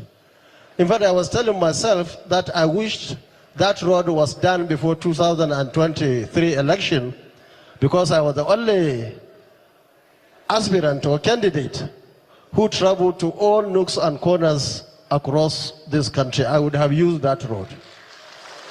So we support roads everywhere and any other thing that is good for the people, especially for the masses. But a situation where government is taking our resources and dumping it in what part of the country, and other parts of the country are left just like that, I don't believe that is the right thing to do by the government itself. And this is the time for the government to change, to convince our people that the government is not just on one side of the country. Once again, Your Excellency the Governor, distinguished ladies and gentlemen, I hope all those who have got one thing or the other to add to this committee work should do it between now and Saturday, when the committee will come to Kano for the hearing. Thank you very much, and God bless you. Thank you, Your Excellency, the former Governor of Kano State, the former Minister of Defense of the Federal Republic, the former Senator of the Federal Republic, the former presidential candidate of the NNPP, distinguished Senator, Engineer, Doctor, His Excellency Senator Dr. Rabiu Kwankwaso.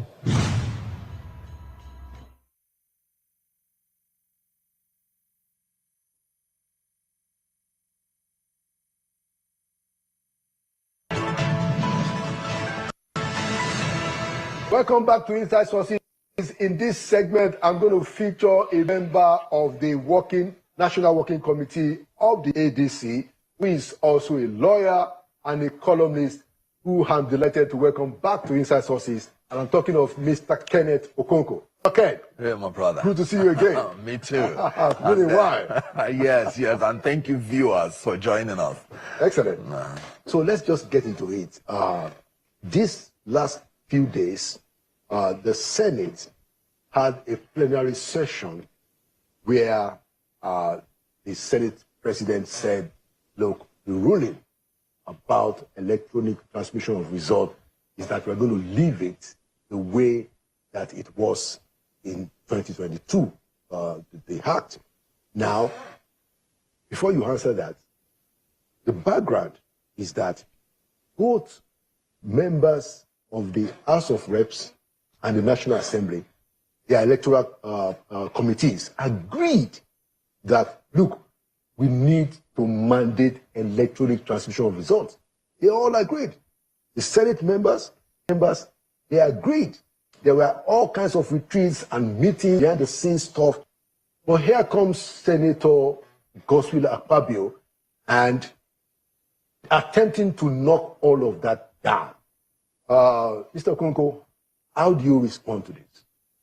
Well, let's say that it's pathetic, it's depressing, and very irritating that the Senate president, that is the first amongst equals, he's just a senator, that his own colleagues chose to preside over them, will unilaterally, in cahoot with some of his gang in the National Senate, try to cunningly and surreptitiously overrule the entire Senate.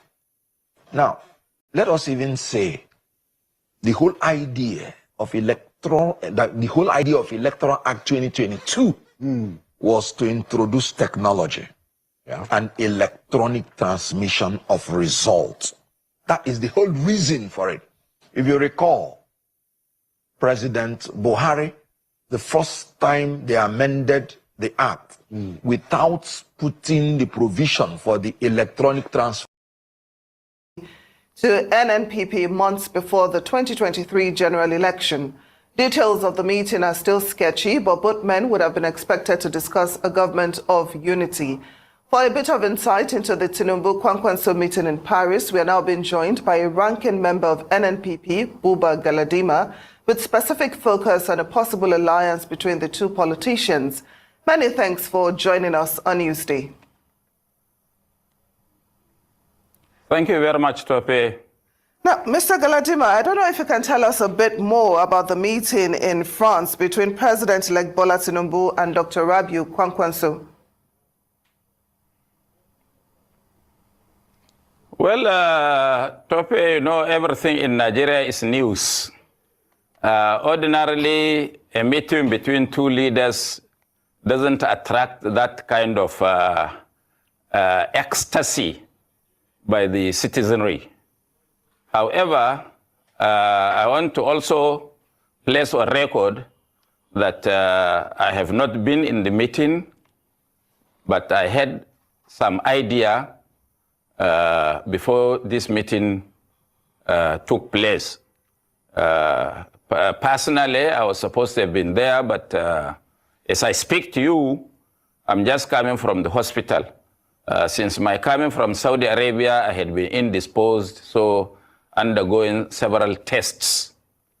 Coming back to the topic, you know that Senator Rabiu Musa Kwankwaso contested against the president-elect, Senator Bola Ahmed Tinubu, in the 2023 election.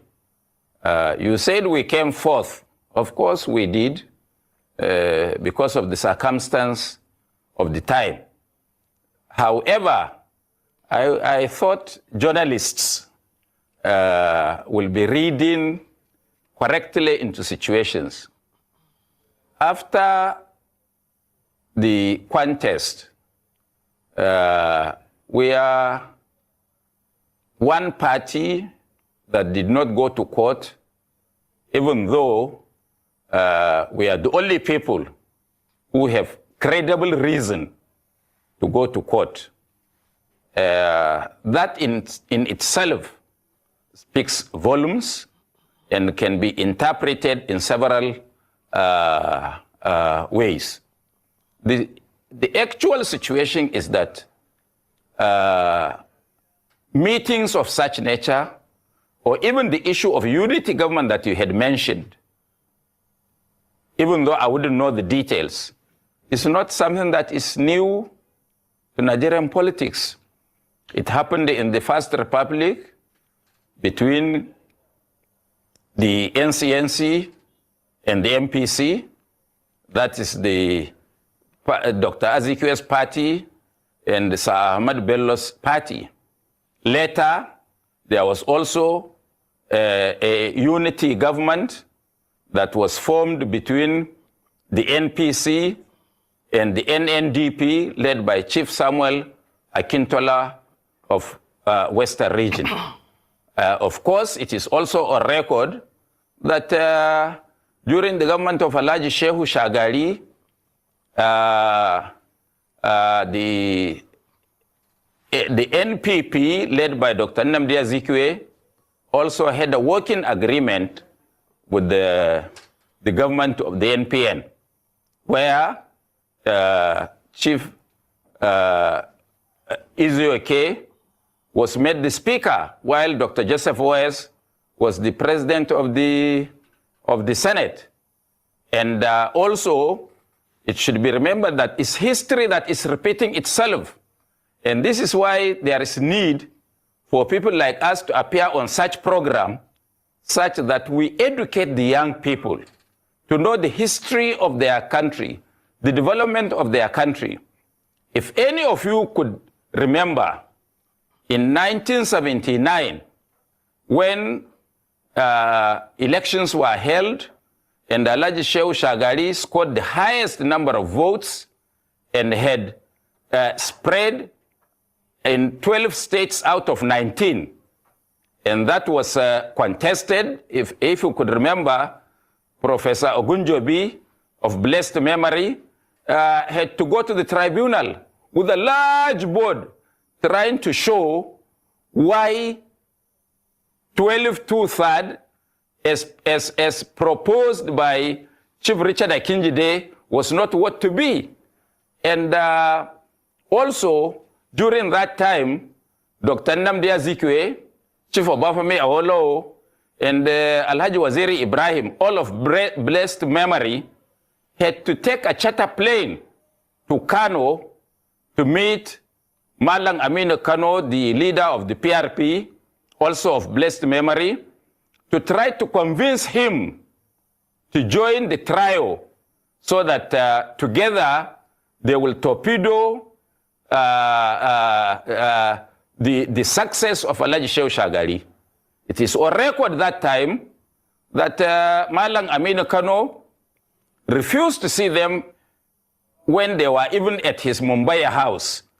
And later on, when they left, Malang Aminu Kano issued a statement that night saying that he contested to be president. He was not successful. Therefore, he would not support any group of people that would try to deny somebody who had scored the highest number of votes, has got the largest spread, because it will be ungentlemanly, or it will cause a chaos and instability in the country. Therefore, he would not partake in that union.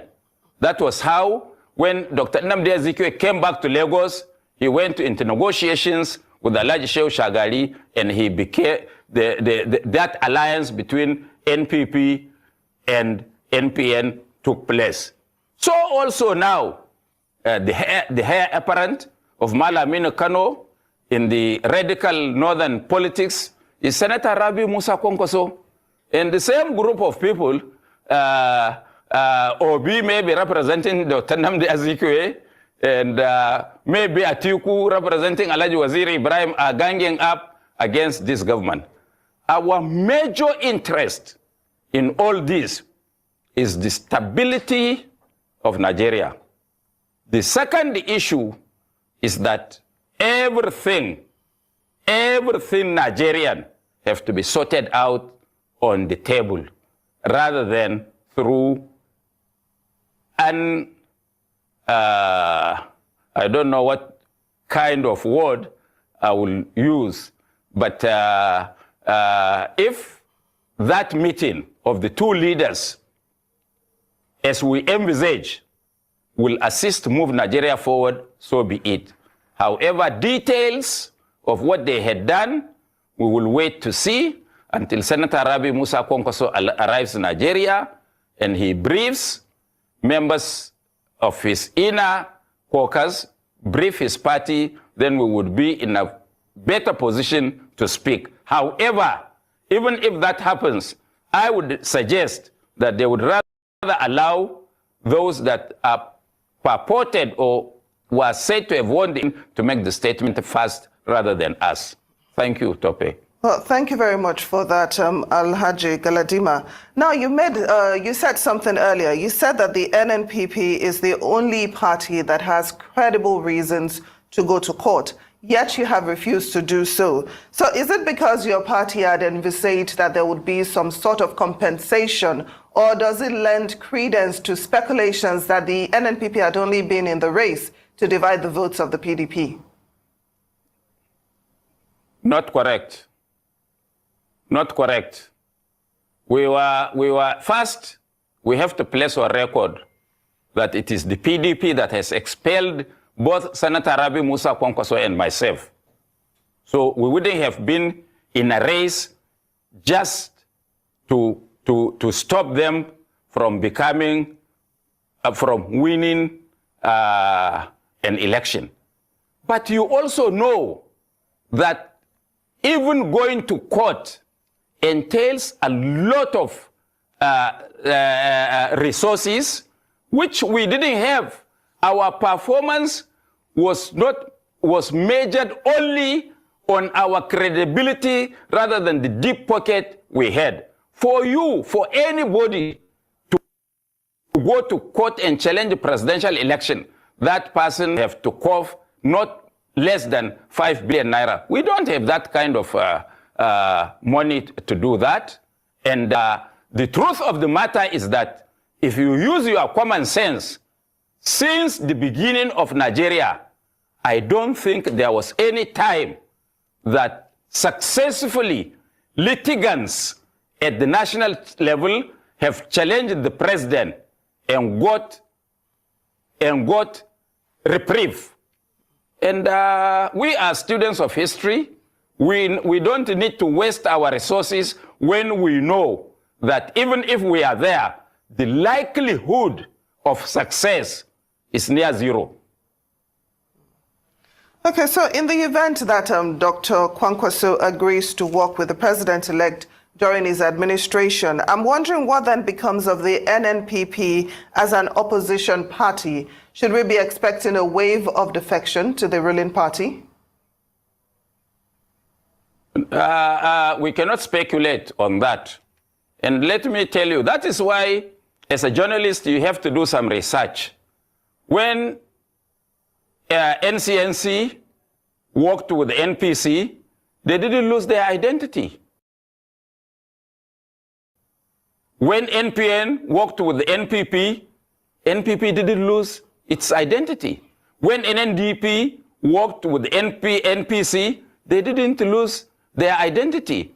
And quite recently, in 1999, when NNPP worked with the PDP during General Obasanjo's time, NNPP did. Ladies and gentlemen, this is 2 years ago. This was, 3 years ago, sir, before Bola Tinubu was even sworn in. See the conversation they were having. Kudos to that lady, though, the journalist, right? So people seems to forget easily. They get carried away with headlines and all that. When Bola Tinubu was declared winner, 3 people were Now, Ford was a major four contestant, even though the media did everything they could to make it three-way runs. But Kwankwaso was solid enough to just keep digging. Now, three of them that finished second, third, and fourth, he being the fourth person, he is the only one that refused to even go to court. That's the premise of, this man's going back to history. So now the question the lady asks again, is there going to be a wave of defection? You see the next one? Just like the way, that's why I said those who are believing that there is a fight between Kwankwaso and his political godson, they don't understand politics. Everything that doesn't have to go the way they expect it to be. No, the defection, it will be gradual. If you go all in like that, there'll be problem. Everything. Not lose its identity, but there is always a danger in that, because my experience, personal experience, is that anybody that you've sent to work with the ruling government, if you are not lucky, you stand to lose that kind of person. But let me also say that even outside Nigeria, our neighbors here in Niger Republic and other French colonies, whenever there is an election, the opposition parties get commensurate positions with the total number of their scores, and they partake in government.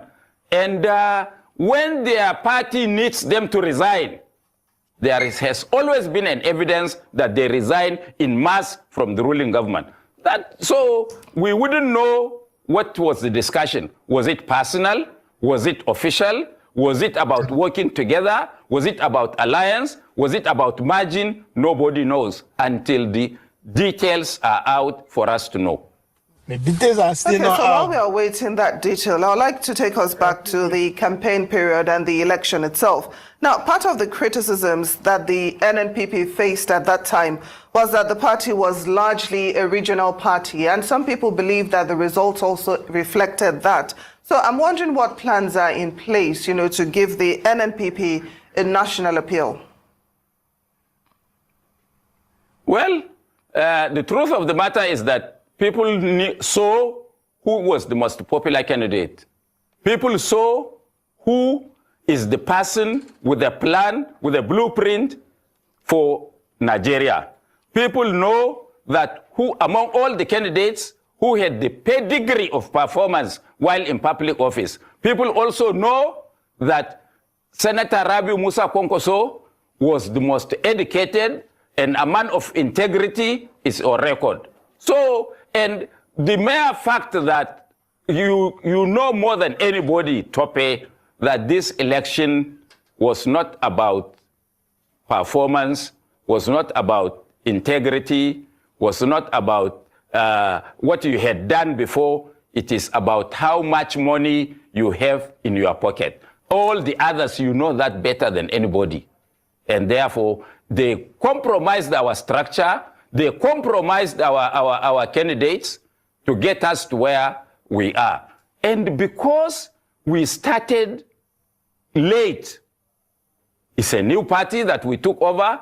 We hurried to put structures. We hurried to put candidates. Next time, if we have an opportunity, we will be wiser. And the party could have been more known than what it is today.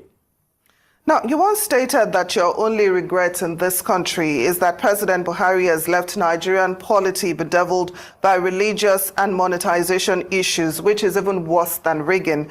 Now, what advice would you give to the president-elect on how to tackle these issues? Thank you for choosing Right in General for your auto insurance. Well, he should know better that there was nothing that this sitting government today of General Buhari did not do to stop him from getting there. He got there maybe because of the system. So, as far as I'm concerned, any government that will not fight for electoral reform such that the vote of the people will count, then you count me out of it. And my advice is that I had fought for this. I was in the forefront of enforcing card reader, and because I went Ghana to understudy how the card reader was used under Professor Oferi Gang of the National Ghanaian Electoral Commission. The man had been there for 23 years. Unfortunately, the professor in Ghana, Oferi Gang, is unlike the professors that head INEC in Nigeria. Most of them, if not virtually all, were a disaster and a disgrace to the academia, to the country, and to the system, because they could not muster courage to do what is right. So all of us Nigerians, it is our duty to make sure that we stand up, to make sure that the votes of the ordinary Nigerian is counted. But now we have seen that people have taken money and voted for people at various levels, including various states of the federation. Let them not expect anything from those who paid them to vote for them. They've already taken, they've already taken from their harvest. So this now leaves us with only making sure that we beg those who are going to be in position to be God-fearing, or because they have already paid for the position in which they are likely to occupy as from May 29th.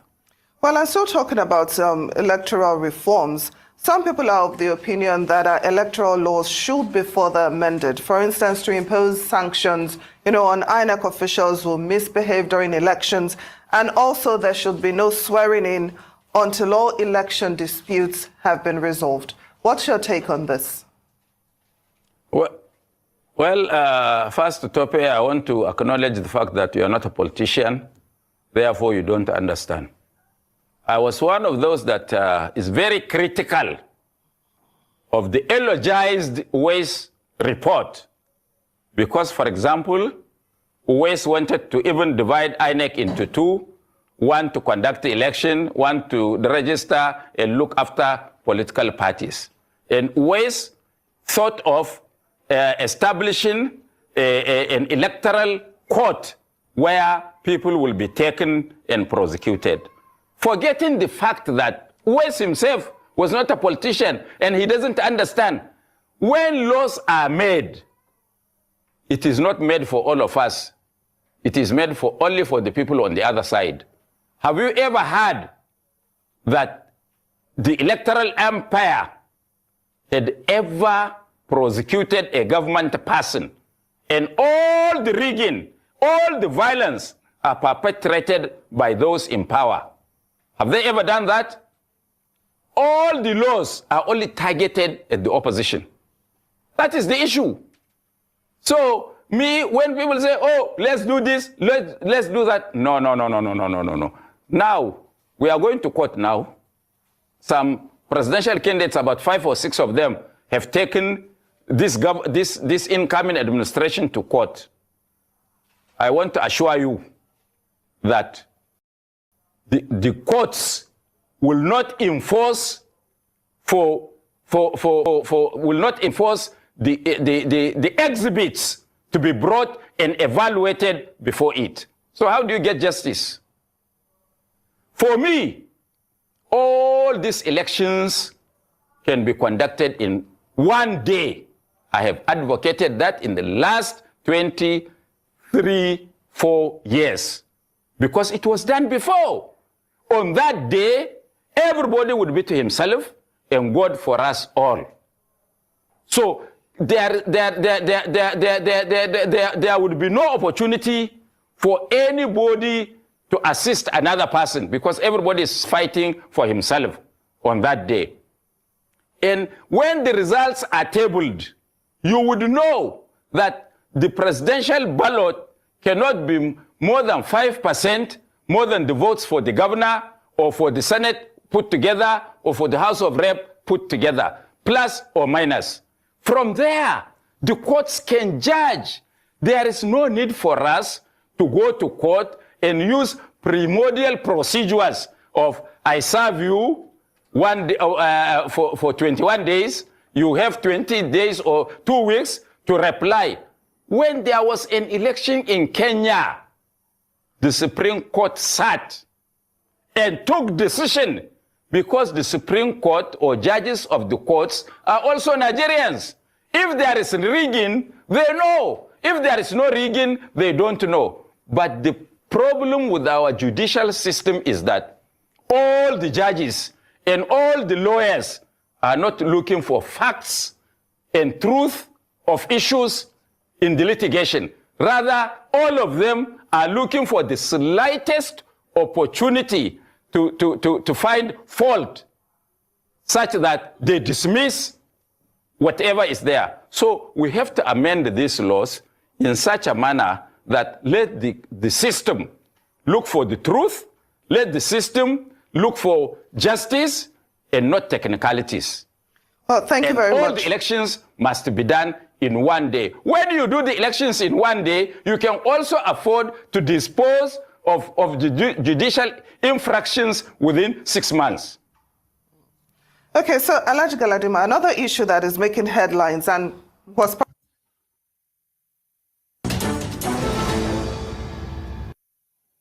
justice and not technicalities.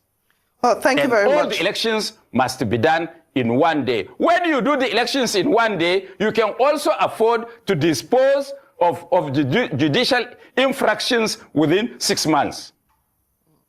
Okay, so Alhaji Galadima, another issue that is making headlines and was probably discussed at the meeting in France is the issue of the leadership of the 10th National Assembly.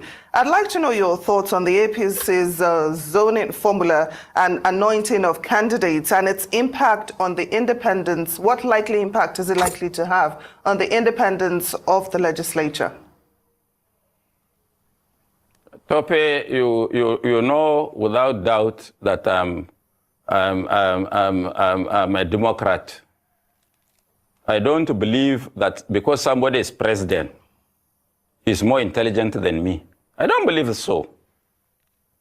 I don't believe that because somebody is a professor of gynecology, he's more learned than me. Because he may not know engineering. He's an illiterate. I went to somebody's house with another friend of mine, the deputy vice chairman of our party from South. And the man is a sheikh. So he saw the library of that person. Over 100,000 books. And I asked, he said, does the man read all these papers? I said, yes, because since he's an Islamic scholar, you think he's an illiterate. He may be better than you, a medical doctor, Dr. Stanley, in even the field of medicine. So, the truth of the matter is that all of us Nigerians must agree that we have to do what is right. We have to get out of the woods. When we were campaigning in the NNPP, we didn't talk of religion, we didn't talk of tribe, we didn't talk of where somebody comes from. So, there is no way you can start to take somebody's responsibility. Nigerians, the National Assembly were elected by the people, and the Constitution said they should choose their leaders. If they choose a donkey to be their leader, so be it. That is democracy. Unless, of course, we will do away with the democracy. There should be no interference. Once there is an interference from any quarter, it means that the National Assembly is not going to work in our own interest. They are going to work in the interest of those who got them to where they are. Well, Alhaji Buba Galadima, NNPP chieftain, thank you so much for joining us on Newsday. It's always a delight to have you on the program.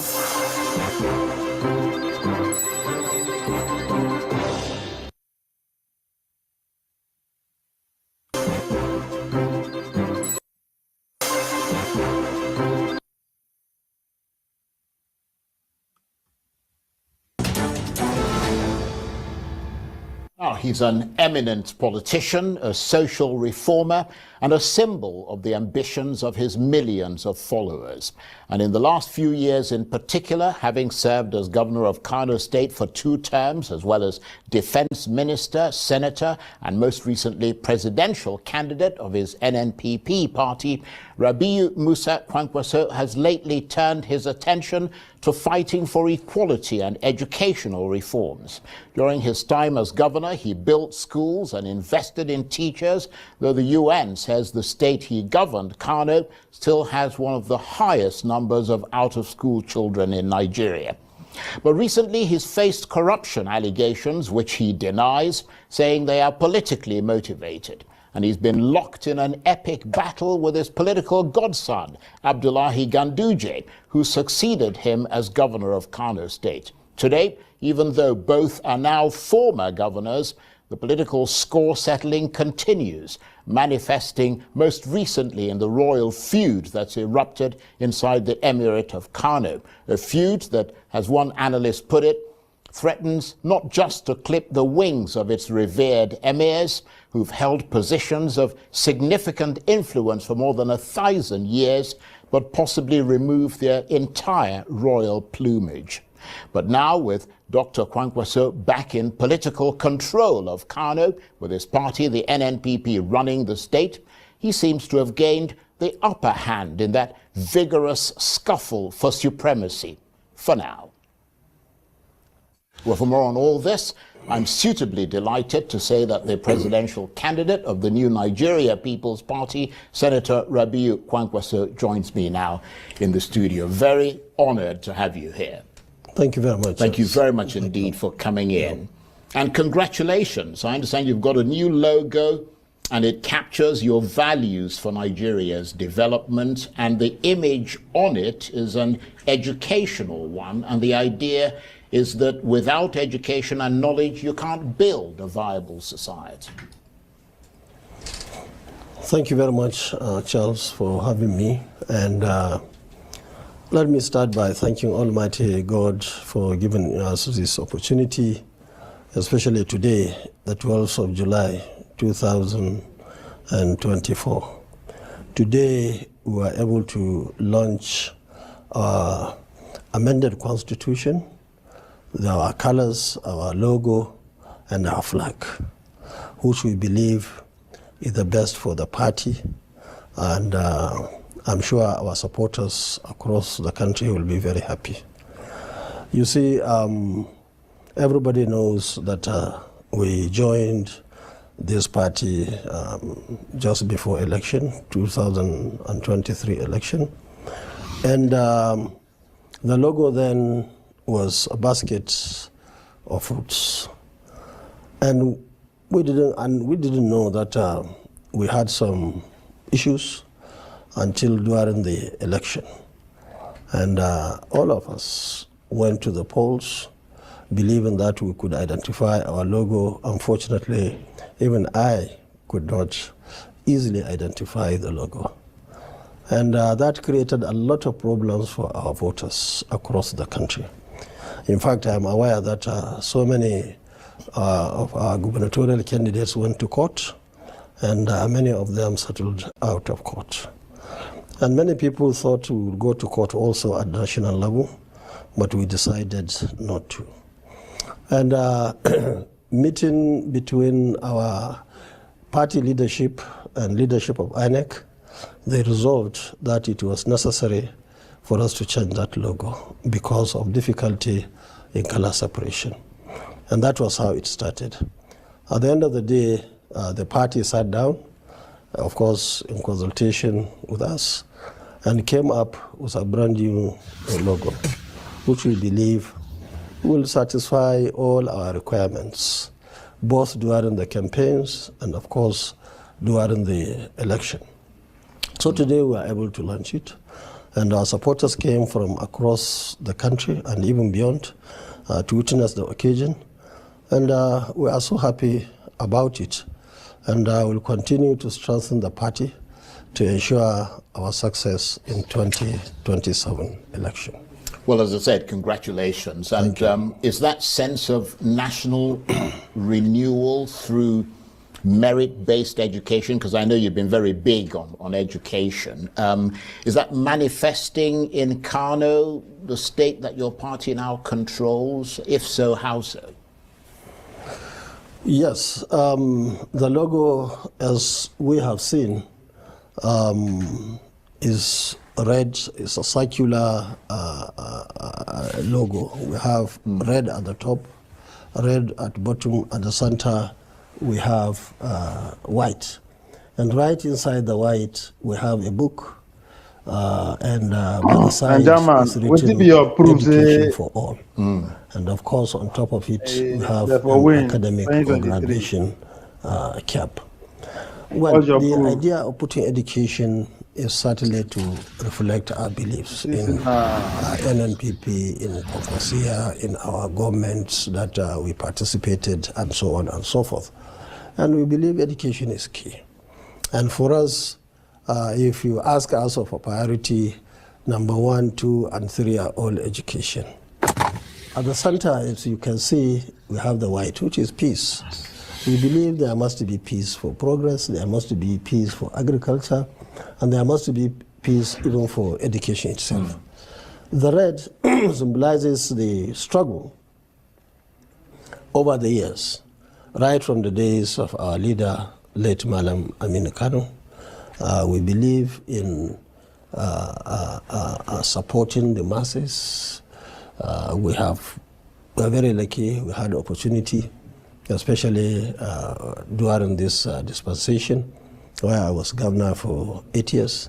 Now we have another opportunity. We have government in Kano, and we are paying a lot of attention to education.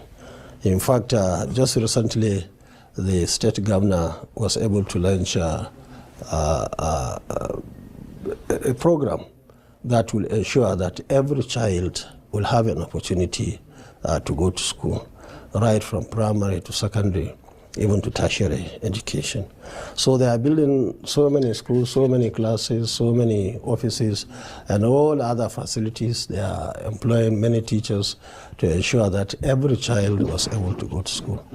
And let me tell you that during our time, before I left Kano in 2015, there was no child, as far as we knew, that was not given an opportunity to go to school. We had a law, and it's still there, that no child will be on the streets begging. We have done that, we were able to achieve it. We built enough schools, we had enough teachers, and so on.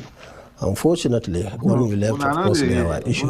Maybe that's the one you are trying to address. So that's our logo. And at the end of the day, we are now very much determined to ensure that we have more Nigerians at all levels joining the party to ensure that we succeed 2027. Right, and talking about the party, the NNPP, I mean, there was a lot of talk recently about divisions within the party. I mean, have you managed to unite the party? You know, one faction claimed at one point that you had been suspended from the NNPP. I think even at one stage they said you'd been fired. Yes. Well, you know, in politics, you always have one disagreement or the other. I'm sure you remember that we have a few leaders in the party who, to us, simply did not understand. We have no grudges against anybody. We are not fighting The primary anybody. focus for Kwankwaso And I'm in sure you remember 2023 it's difficult to, you remember when I came here elsewhere to mention any other person. We are working across the country. Now. We are trying as much as possible to bring in everybody. But now that we have, the results, I won't say exactly a new party because it's still an NNPP, but we have brand new colors, constitution, logo, flags, and so on. And I believe that will strengthen the party. And so you renewed the party, basically? Completely, right. Completely. So we are expecting everybody to join hands with us. We are not interested in fighting. Life is too short to start a necessary fight. Nobody owns this party. I don't own NNPP. You don't own it. Nobody owns it. It's for the people. And like we joined some couple of years ago, people are free to join. And we'll be very happy to have everybody on board. But, I mean, you talk about fighting beyond the NNPP. There is a deep rift between yourself and the former governor, now chairman of APC, Abdullahi Ganduje. That rift appears to be tearing at the heart of governance in Kano and manifesting itself in the Emirates. And you know, who the emir is, and all kinds of legal battles taking place over that. I mean, where does that stand? Would have also changed their own strategy. Well, I'm sure you know I'm not the governor of Kano. I'm just the national leader of the New Nigeria People's Party. And as a matter of principle, I don't have enemy. I don't believe that I have anybody to fight, especially in politics of Kano. The person you mentioned was my deputy governor in 1999-2003, and my special advisor in the Ministry of Defense. And when Eradua came in 2007, I lobbied and got a job for him in Chad Basin. And he was there when I got ticket in 2011, and invited him to come back and be my deputy again. And when I finished, I decided, together with other leaders in Kano, to hand over the mantle of leadership to him free of charge. Now, once that happens, everybody is free to do whatever he or she wants to do. But I successfully completed my assignment in Kano, and of course I left, and whatever happened in Kano is now history. And of course, after that, I came back to PDP. There was election in 2019. Everybody knew who won. We won that election. And of course, 2023, there was another election. No councillor, no state assembly, no chairman, no state government, no federal government. Still, the good people of Kano came out and voted for NNPP. And by the grace of God, despite all the odds, the goal now of NNPP controls the state government. So I'm happy to say that I'm so happy with the good people of Kano. I'm so happy with myself. We are moving forward, and we have no reason whatsoever to fight anybody. But I mean, you're saying you have no reason, but clearly there is a war going on. I mean, it's clear to everyone. And I understand your statesmanship and trying to say that, you know, we're trying to sort of calm things down. But I mean, there is a war, and people are curious to know, and especially if you've got designs on being a leader of this country. People are keen to know what is at the heart of this war between yourself and Mr. Ganduje. I mean, you know, as you said, he owes his political ascendancy to you. He served as your deputy governor for 8 years and succeeded after your second term in a country where it is rare for deputy governors to succeed governors. I mean, what is at the heart of this conflict between you and him? If you are able to make profit, I pay you back. Well, I am not sure really if go like that. It's necessary to discuss all that, because what happened in Kano is almost common to almost all the states. It's difficult to remember any states that former governor and of course the sitting governor are in peace. It's very difficult to remember, but ours maybe a little bit different because we have been together for a very long time. Maybe it's a Nigerian factor. It's everywhere. Well, did you try to influence? That was why most people would not want to hand over to their deputy governors. Right. And that's where we are. Right. But did you maybe try to influence him and he decided to assert his independence, which is what tends to happen, I mean, between godfathers and godsons? political godfathers are concerned? Well, what I know is that there were issues, and we decided to join another party, and successfully were able to have state government in 2019, which our party was being denied. Now we tried again in 2023, just to show where the leadership belongs. And I'm happy to say that everybody now would know where the leadership really is. And as a result of that leadership returning to you and your party, is that why the reinstatement of Lamido Sanusi took on a more personal note? I mean, it became something that some people have suggested was like a personal vendetta against Mr. Ganduje. No, I think that was mainly because it was a campaign issue.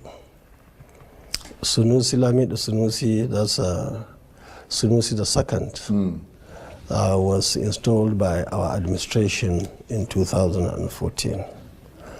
Along the line, when my deputy governor, the then governor, in his own wisdom, decided that he would divide Kano into 5. And many people may not remember that was being tried earlier on by Abubakar Rimi administration during the PRP days. And it was our position, it was in our belief that Kano should continue in terms of traditional institution to be one solid institution. That was what we believed in. So during the campaign, the governor went around to tell the people in the state that if he is voted, Kano will be one solid traditional institution, of course with the support of all these new emirates that the governor decided to create. And that was why when he was sworn in fact, Sabo Bakinzo, I remember, of our blessed memory, he announced the dissolution of those emirates right at a race course where he was sworn in as governor. But this one took over a year or so, almost 1 year. And consultations were made, and they decided to follow due process through the State Assembly, and after that he signed, and of course the Emir was reinstated. So it was not like something coming from the blues. It was a campaign issue. People voted for him for many obvious reasons, including making Kano one strong emirate. And I can tell you, ours is not, we are not just coming from the streets. We have history over the years, right from the First Republic, where our leaders, Kano and so on, were leading the group, up to our position, our situation now. So it's our belief. It's not something that we just wake up one day and say, yes, it's going to be one. And as long as we are there in the field, that will be our position. And I can tell you, we are not fools. That's the position of majority of people of Kano State. We have done what is right. But, and even the other 5 or 4, let me say 4, of the Emirates emirs have accepted, have moved out from their palaces and so on. Even the one now, Ado Bayero, right. We respect him, he's a good man as far as I'm concerned, nothing against him. But the fact of the matter is he accepted. But some people here decided to literally force him to go back to Kano to face unnecessary embarrassment. Everybody knows in this country, you don't have to be a lawyer to know that chieftaincy affairs are purely the responsibility of the state government. And for many obvious reasons, some of them you mentioned, they just wanted to create trouble in Kano. And everybody knows from where it is coming. And I believe that one day they will wake up and rethink and do the right thing. If you are a leader, you don't allow fire somewhere burning somewhere and you are sleeping or you are traveling. Right. So I believe the government did the right thing because that is what they campaigned for and that is exactly what they did. But if other forces decided to induce crisis, because what is happening now, it may look like a small crisis, but only God knows where it will end. Well, that's why people are concerned. We are concerned also. And that's why they say that you are you're the one who brought, the other side into, politics and governance. You're the senior politician. In many ways, you're the godfather that brought him in. I mean, shouldn't you, for the sake of Kano and its people and peace, extend that hand publicly so that everyone knows that this that you're making, and if it is then rejected, I mean, nobody can hold it against you? What sort of gesture? Well, a gesture of peace, a gesture of reaching across. Only that people are trying to create artificial crisis. You, under normal circumstances, leaders should not put their fingers there. Everybody has got his own version of responsibility.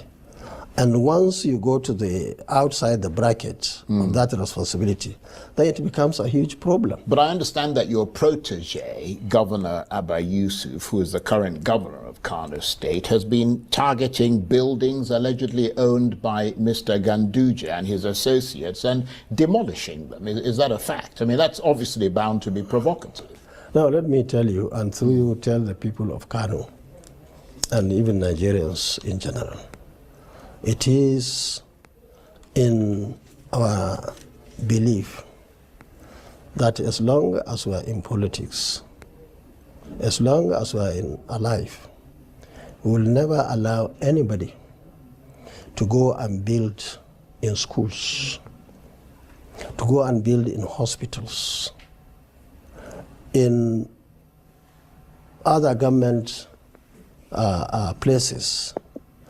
I don't think anybody will be happy, even in your state, for a governor to go and carve out part of university and give it to people to put malls. And that is another campaign issue that we had. Up to now, I believe the governor did not demolish any one plot that was being given by the governor. And I'm aware that he gave hundreds of thousands of plots in his 8 years in government. Where he went and demolished, understandably to us, was, for example, Kano University of Science and Technology campus in the city. Audu Bako built it as a hotel. I converted it to a faculty. And at the end of the day, they demolished, and he built a mall there. That mall has been demolished, and we have no apology. We have what we call a mosque, which was built hundreds, if not thousands of years in Kano. And majority of it was being sold out and buildings were put there. And it was also a campaign issue. And that was being demolished. And even Polytechnic, Kano Polytechnic, there were buildings, right inside the campus. Buildings were being made there, and that was being demolished also, and so on and so forth. Only those places. The issue of other things, I think there is Commission of Inquiry which is looking at that.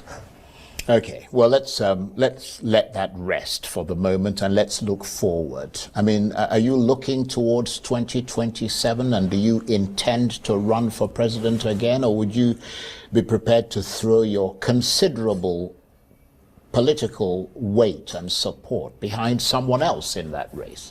Now, you see, as somebody who has been in the system for some time now, even though you mentioned some of the things that positions that are held, many people forgot that in 1992 I was Deputy Speaker of the House of Reps here in Abuja during the days of SDP and IBB and NRC. During the IBB, many people forgot I was in the civil service of Kano for 17 years before I left and joined politics. Many people didn't even know that I was an elected delegate to the Constitutional Conference of 1994-1995. Now, based on all these experiences, what we tell people, and that's what we practice, is that if you're going into politics, go there as a politician, not a contestant. If you go there, you contest the election.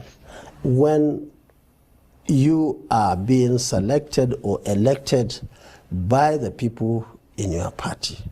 So what we always tell people, join the party as a politician. As you are moving, time will come when people will sit down and decide. So ours, we are on that track. But let me say that NNPP is open to everybody to join. We are open to discussions with even other parties and so on. Even though that has not been started, we are yet to start discussing with anybody. But we are flexible. We want to talk to people because that is the only way one can easily I understand that. And so one thing I want to add is when we were in PDP, I was governor 2011 and 2015. In 2014, we found PDP very uncomfortable. And we came together with other forces, 5 of us, and formed the APC. And we did our best. And people even forgot our contribution to the national politics under the APC that we helped to form. I'm sure at that time, you remember, we brought about 2 million votes from Kano. And you mentioned my contest in 2019. You forgot that I contested also with Buhari, Atiku, and Rogers, and so on. And I came second. I think that is important for everybody to remember. It's now history, but it's part of it. So I can't tell you anything. I am a politician. We are building the party. And when time comes, we'll sit down as a party, whichever party, and we decide on what to do. Right. So there have been, merger talks taking place? Because, you hinted at the fact that you'd be prepared to sort of talk to other people. Are there merger talks taking place between the NNPP and other opposition parties? What is that political landscape looking like at the moment? I think for now we are concentrating on building the NNPP. We are opening our offices, we are sending our party leaders to go around to ensure that everything is on track. While we are doing that, especially waiting for what we have done today, that is behind us now. Now we have gotten the right constitution, the right logo, the right flag. Now we'll move forward and start talking to people, those who are interested. And I'm happy to say that the logo now, the new logo, does not affect election in Edo State. They will still use the old because the time, I think they have printed the ballot papers or something. So we will use the old one. But the new one will be used during the Ondo election. And even Kano will use the old one because I think the INEC is ready with the old logo. Right. So that's where we are. Okay. I want to thank you very much indeed, Senator Rabiu Kwankwaso. We're deeply grateful to you for taking the time to come and talk to us and share your insights into some of these very important developments around Kano and beyond. Senator Rabiu Kwankwaso was the 2023 presidential candidate of the New Nigeria People's Party, and he is the national leader of the NNPP.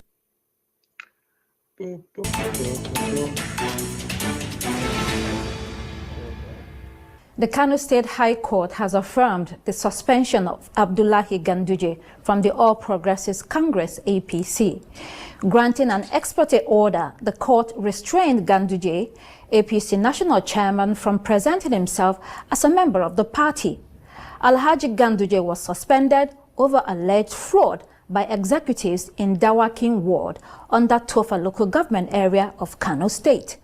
However, the working committee of the APC in Kano subsequently nullified the suspension and punished the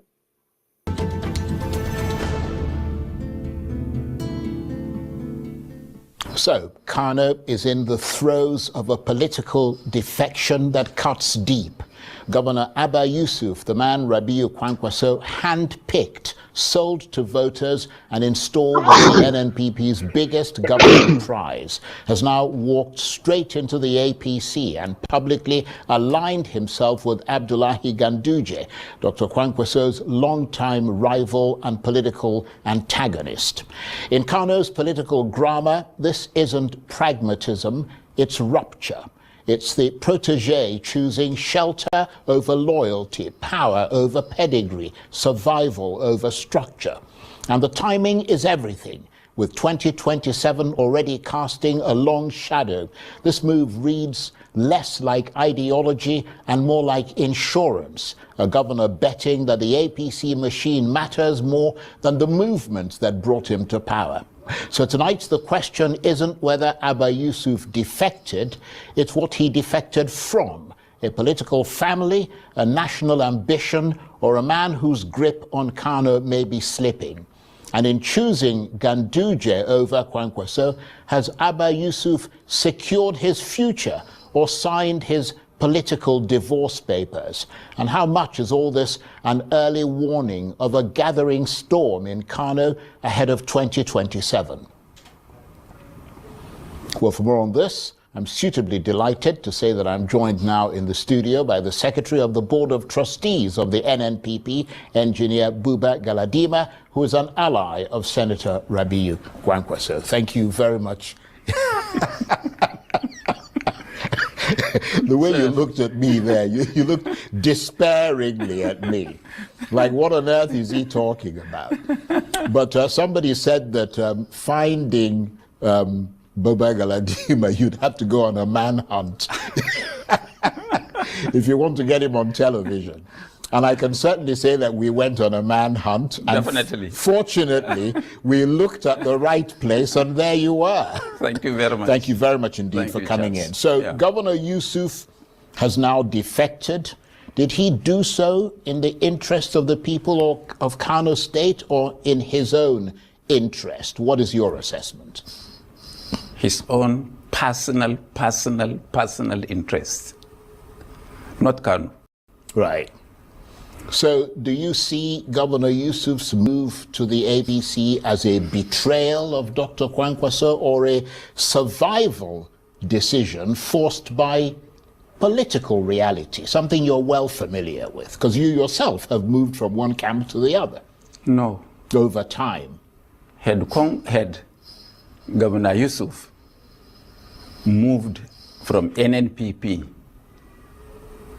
to another platform other than APC, I could have said he moved well. But in this case, it is only a matter of survival, not Kano people, not the peace in Kano. He wanted us to swallow. We can neither take any of the above.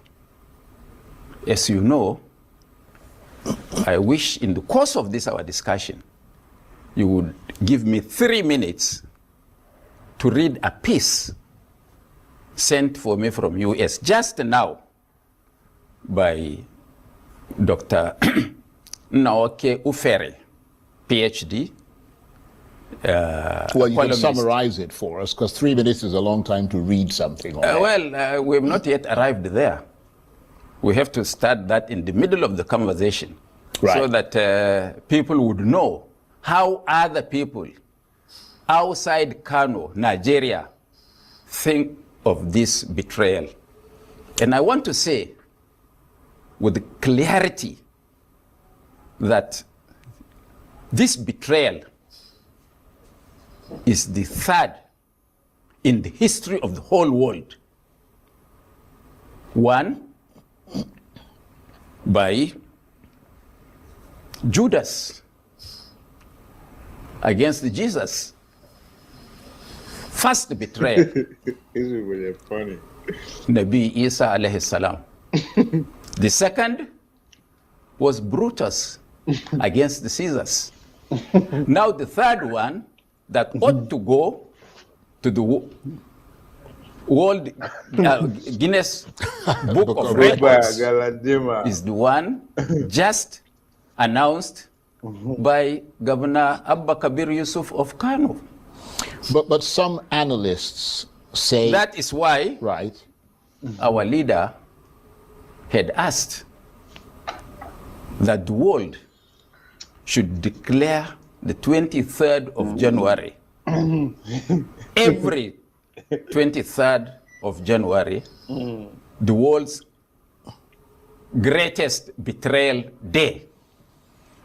So it sounds like you guys must be really hurt. I mean, this cut really deep, didn't it? Charles, you see me wearing white hair. You don't know my age. I am well above 75. Well, you look pretty good, to be honest. And if I could shed tears on anything, it must have touched me beyond expression, because I don't give in to sentiments. Just like that, I could remember my journey to Umuaulu in Anambra State, 2 a.m. by road from Enugu to Oka, from Oka to Umuaulu, just to go and secure a platform that the greatest beneficiary is Abba Yusuf. I could remember. The founder of NNPP is from, for 3 days. From that road he's talking about. Kwankwaso never had a blink of an eye, let alone sleep.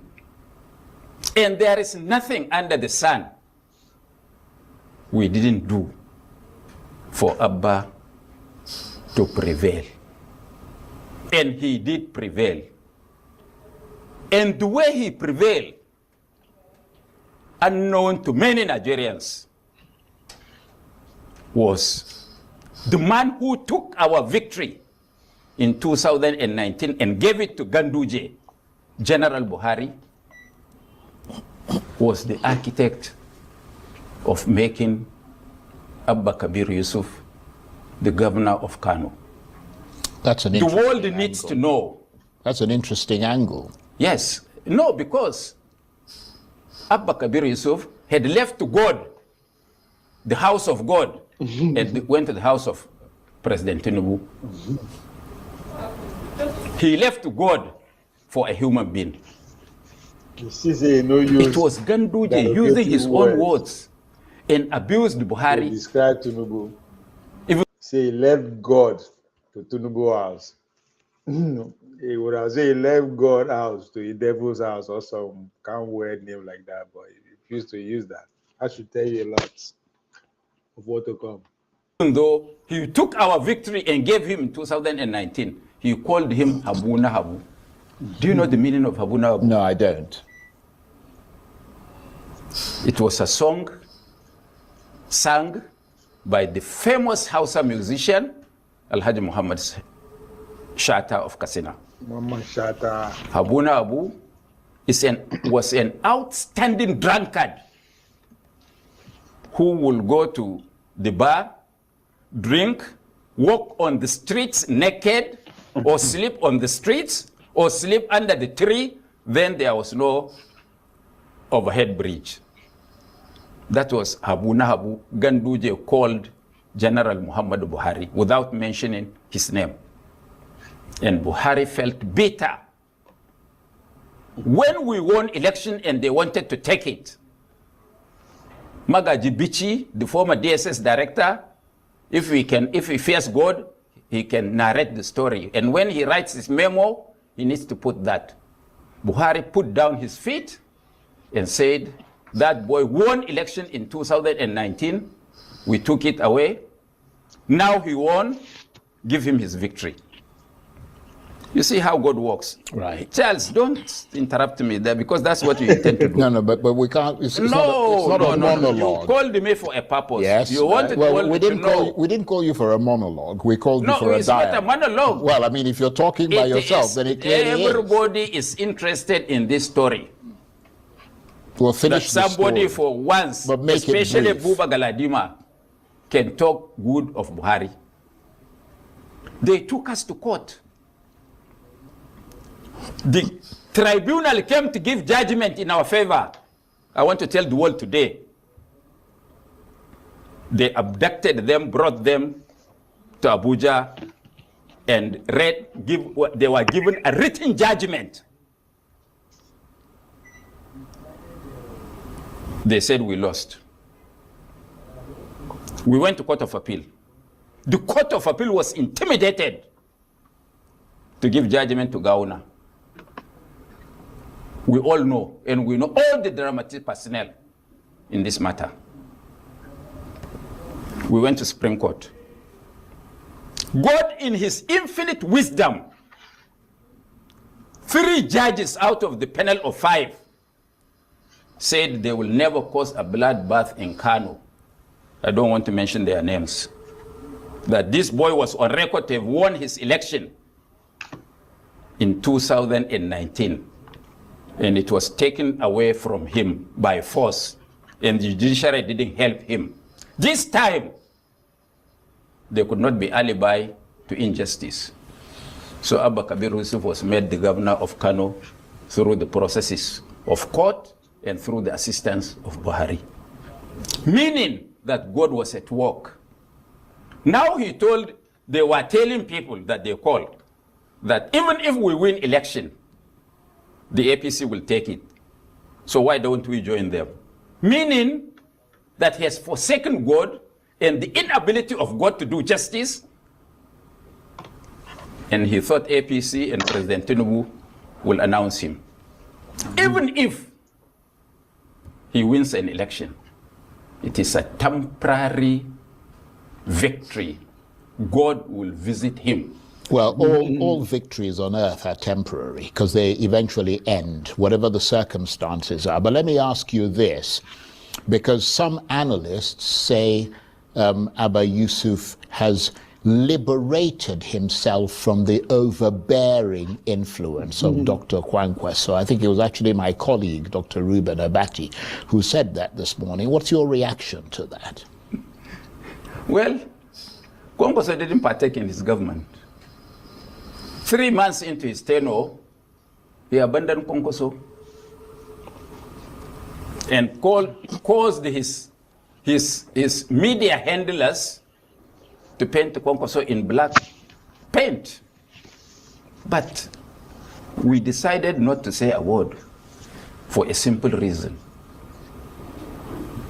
We wanted him to come out with his own mouth to announce that Kwankwaso was a bad man. After all, if they meet in public, he treats Kwankwaso like a king. But beyond that public appearance is something else. Right. I'm coming. You asked a question. Which the nation needs. But you're not going to take forever to answer the question. No. If you need to be pithy in your answer. Yes, Charles. Because the next thing you're going to say to me, where did the time go? No, and you're the one who promised me 1 hour. No, I didn't promise you 1 hour. Yeah, that's what you did. No. We didn't have any discussion about time. Okay, let's not waste my time. Allow me to land. Yeah, okay, land. So, we said we wouldn't say anything. They called us names. They said we were working for Tinubu. They said when they were the people that were hobnobbing with President Tinubu and his people in government. So, we decided to keep quiet and allow him to use his own mouth to say he's leaving us, such that we can have the sympathy of the people of Kano. And this is exactly what is happening. If today there is any election, free and fair, Abba Yusuf cannot get 5% of the votes of Kano people. Right. So let me ask you this, because from everything we know, Senator Kwankwaso personally midwifed Abba Yusuf's rise. In Kano politics, as in politics generally, that creates a debt. Has that debt now been formally defaulted on by Abba Yusuf? You should know better. You just showed me a picture depicting Ganduje and Balau Jibrin raising Abba's hands. If this happens to somebody from my own community in Yobe, Bade, the man will commit a suicide. Because both Jibrin and Ganduje were not Kwankwaso's adversaries. They were Kwankwaso boys made by Kwankwaso. All of them. Kau Smela, I can see them. Kau Smela, Barau Jibrin, Ganduje, who is there again? All of them were Kwankwaso boys. They went through the crucible of Kwankwaso's political crucible. So that must hurt him really bad to see them one after the other. I didn't land. But it should also lead to soul searching. Let me just make this point. I didn't land. When I land, you can ask your next question. Just very quickly, it should also lead to soul searching about why these people keep leaving. Yes. I can give you that answer, but let me land. Yeah. You know for sure that if Ganduje had a chance, he could kill Kwankwaso. Because he stopped him physically by using thugs. Well, that's an allegation. Yes, you have to protect your television station. Yeah, because you can't make allegations. You can't make allegations. Why don't he stop? Didn't he stop him from going to Kano for 3.5 years? Yeah, but what I'm saying is that did he or not? You can't make an allegation like How many times was Kwankwaso attacked in Kano? Yeah, well, there's no evidence showing that there's a link between the two. So and unless I know you are protecting your TV station. Well, I accept that. We're also protecting. Accept my apology. Protecting a legal principle, which is that somebody is innocent until proven guilty. Accept my apology. Right. For that. Let me. You didn't. Well, yeah, because you're veering off. I'm not veering. I'm on course. You are the one that is veering. You said he nurtured them and they dispersed. Right. Is there nothing wrong? It's also because you have not listened to the same Alhaji Muhammad Shatta, the famous Hausa singer, who said, let me use small Hausa, said that Dan Adam itace yake ka dasa shi ya girma ya lub sai ka so zama ya kore ka. Meaning that you plant a tree, water it, it grows, makes leaves. When you come to sit, it sucks you. It's jealousy. Yeah. They felt that Kwankwaso is too domineering and too acceptable to the ordinary people of Kano. How can they destroy him? That is why all of them now got together. Yeah, to think they will destroy Kwankwaso, from another, they cannot. And I want to say, I'm coming. I want to say that Abba, during his speech, he gave a message to Ganduje to take to President Tinubu. Did you get that message? What is the message? He said on record that he has stopped blind loyalty. I don't think he's sending this message to Kwankwaso because he's already nakeded Kwankwaso in the marketplace. So how can he do blind loyalty to him? He's sending this message to his new masters, Tinubu and Ganduje, that he's not going to do a blind loyalty to them. Did he have any loyalty to the NNPP, which is the party that you're the secretary of the board of trustees? I have no evidence, at least not commensurate with our input. Because I'm wondering, to his bin. I'm wondering whether I'm wondering about the NNPP's grip on its own governor and its elected officials. I don't think he has ever been NNPP. He was only a beneficiary of the NNPP. And God saved Kwankwaso because he would have lost his base political support because the people of the NNPP felt that they were not recognized by the governor. And this is what happened when he gave the last palliatives, parting gift to Ganduje's councillors and chairmen, 15.8 billion naira. When he finished, somebody in the crowd said, Your Excellency, he looked. He said, now that you have paid your enemies, how about those of us who supported you? Where's our share? That person was arrested, and all those people around that place were arrested and taken to prison. So he wasn't working for NNPP, he was actually working for APC.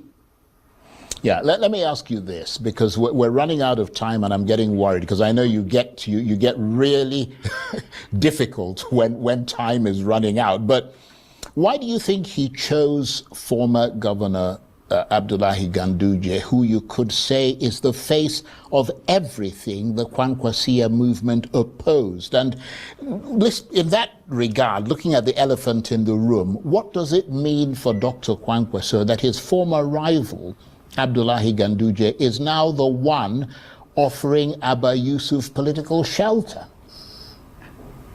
I'm not Kwankwaso, but not Kwankwaso, feels extremely bitter that our victory is taken to our enemy, who made us to have sleepless nights and use our resources, put our lives on line to secure victory for Abba Yusuf. And today he's abandoning us to acquire a new master in the name of Ganduje, who is but everything bad in Nigerian politics. It's a bad product. Yeah. And man, he called several bad names, too many to mention, too many to say, unprintable. Now he chose him to be his master. And you that are, should of course, pain you, not even me. Well, I mean, I'm simply here to observe what's going on. And you are an NNPP chieftain. You're a member of the party's board of trustees. In fact, you're the secretary of the board. Do you see this? How do you, I mean, when you put this defection against the impact it's had on the NNPP, is this the beginning of a structural unraveling of the NNPP? No, because, sir. I mean, he's the only governor you had. And he's taken quite a lot of other people with him. Before he became governor, we never had a councillor, House of Assembly, rep, senator, or governor. And without anything and anybody, we made him and others. What stops God from doing that miracle? That is why I have to go and read the little written by Dr. Ofere, who is a leading voice in African public thought and policy, and writes weekly opinion column for the African Mind Journal. Just small part. Yeah, but you can't read 3 minutes. No, just small of it. Just small of it. We'll run out of time. Just small of it, sir. Just small of it. Don't 20 worry. seconds. No. 2 minutes. No. You can't do 2 minutes. Politics. Otherwise, it'll be the end of the discussion. Politics, like biology, has limits. A parasite that destroys its host does not survive. The host is the source of life and sustenance for the parasite. Only a suicidal parasite, therefore, attempts to destroy its host. A politician who turns against the platform and people that gave him relevance risks political extinction. This is a lesson Governor Abba Yusuf and his cohorts appear not to have learned. Okay, well, we've got the gist of it. Let me ask you this, because we're running out of time. And when it's not every day we have you sitting here, so we want to get as much from you. You never wanted to get me. No, hold on. I always want to get you, but let's just widen the conversation a little bit, because you insist that President Tinubu will lose in 2027 if the election is free and fair. That's a big if. Are you saying that the real battle is not popularity but control of the process? And if so, what evidence do you see today that the system is being positioned to favor the ruling APC party? As briefly as you can. Charles, I never knew that you are that corny and intelligent at the same time. It's my job to ask you questions. Do you need any soothsayer to tell you why Tinubu wants to make sure that all the 36 governors migrate to his own party? Well, I want you to be the one saying it. You don't know? No. In fact, what puzzles me... I'm simply asking you. What puzzles me and intrigues me is he said he won election in 2023. Why does he need anybody again if he has performed well? He can maintain his votes and still become president. Why does he want to? And I want to remind President Tinubu, in Hausa there is a saying that wanzami baya son jarfa. When Ambode was alleged to have done something against him, he refused him a third term. Yeah, as a former governor of Lagos State. So why is he now encouraging betrayal on other political figures? Well, he would say, and his people have said, that they're not encouraging betrayal, that the other parties are falling apart and people are simply gravitating towards the APC. By using the safest part. The FCC, by using the ICPC and coercing the judiciary. Well, let me ask you what unfortunately will end up. You look almost threatening there. Yes, I must run away from here. But let me ask you a question that is unfortunately almost a final one. If 2027 ends up being neither free nor fair, which you say that that's the only way that the ruling party is going to win, that's your fear. What is Nigeria going to look like the morning after? Nobody, I want to tell you, can afford to rig the elections in 2027. Nobody. Let them try it. We will all go down with it. Well, I seem to remember you saying the same thing at every election cycle. You always said the same thing, and then you had to accept whatever the outcome was. You want to force me to say to talk about what I can do. That's what you are aiming at. I'm not trying to force you. I say they can't rig the election. Anybody that rigs this election will rig out his life. Okay. I want to assure you that one. Nigeria is no more the Nigeria of yesterday. We are sophisticated. We've got restive young men and women who are very, I don't know, with the system, and they cannot allow people like you to cheat them. Why me? I'm not a politician. You mean the Nigerian farmers? You mean the Nigerian farmers will allow Tinubu's government to come back? Well, to destroy agriculture? Right. Okay. Huh? Well, we're going to or the young men who have no jobs and they see their colleagues riding. Go and ask Shoyinka when he saw president's son. So what would my son say? Right. He has no access to even civil defense. And somebody's son is going with military cantonment. On that note, it bleeds my heart, but I have to say that this fascinating interview has to sadly come to an end. Engineer Buba Galadima, Secretary of the Board of Trustees of the NNPP and an ally of Senator Rabiu Kwankwaso, thank you very much indeed. Chance, next time, if you don't have sufficient time for me, don't call me. Honestly, the APC ain't going to defend.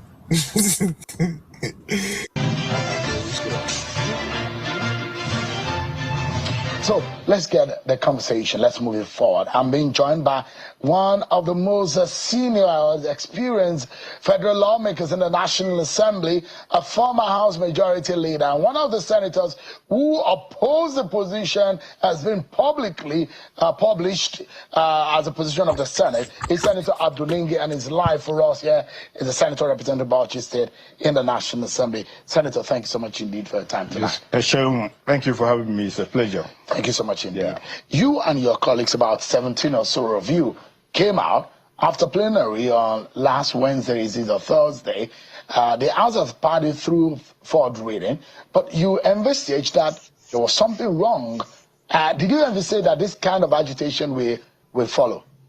Well, the entire story has not been told, and it is important for Nigerians to understand the whole story.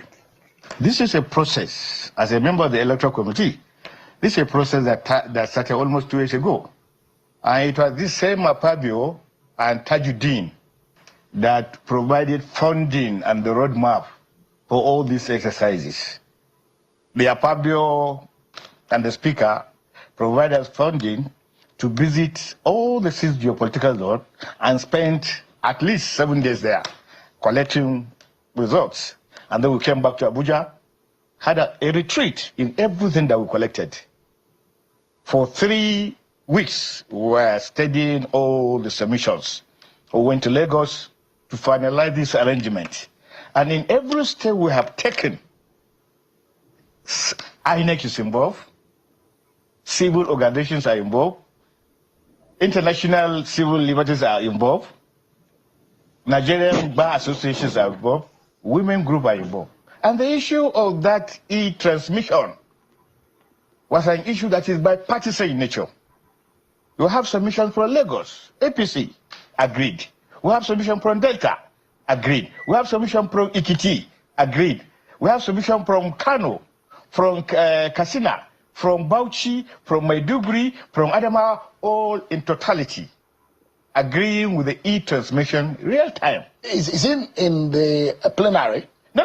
During the public hearing. During the public hearing. And when we now finalize, we went to Lagos and asked INEC to come.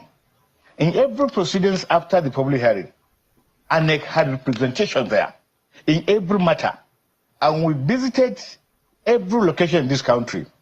And we also asked our consultants to give us what's happening in Ghana, e-transmission, Botswana, e-transmission, Kenya, e-transmission, Rwanda, e-transmission. And we asked, how do they do it? Everything that we were doing, INEC was there. Civil organizations were there. Nigerian bar associations were there. And we were guided, we look at the angles, and then we finish everything by the end of October. When we went on this recess, House came back because the position of the House and that of the Senate is one and the same thing. And that when the House came and passed their own, we said, okay, and there was an outrage by Nigerians that maybe Senate wanted to delay, whatever reason. We now said, okay, we wanted as committee members to inform Nigerians, to inform our colleagues who are not a party to being committee members, the reason for putting those clauses in the draft bill. And that's what we did. We took 2 days, had an executive session, and we appointed every member that was present as to the necessity and the importance of each clause that we brought from the general public. And we agreed these are things that we are going to now take to Committee of the Whole, which is the final arbiter in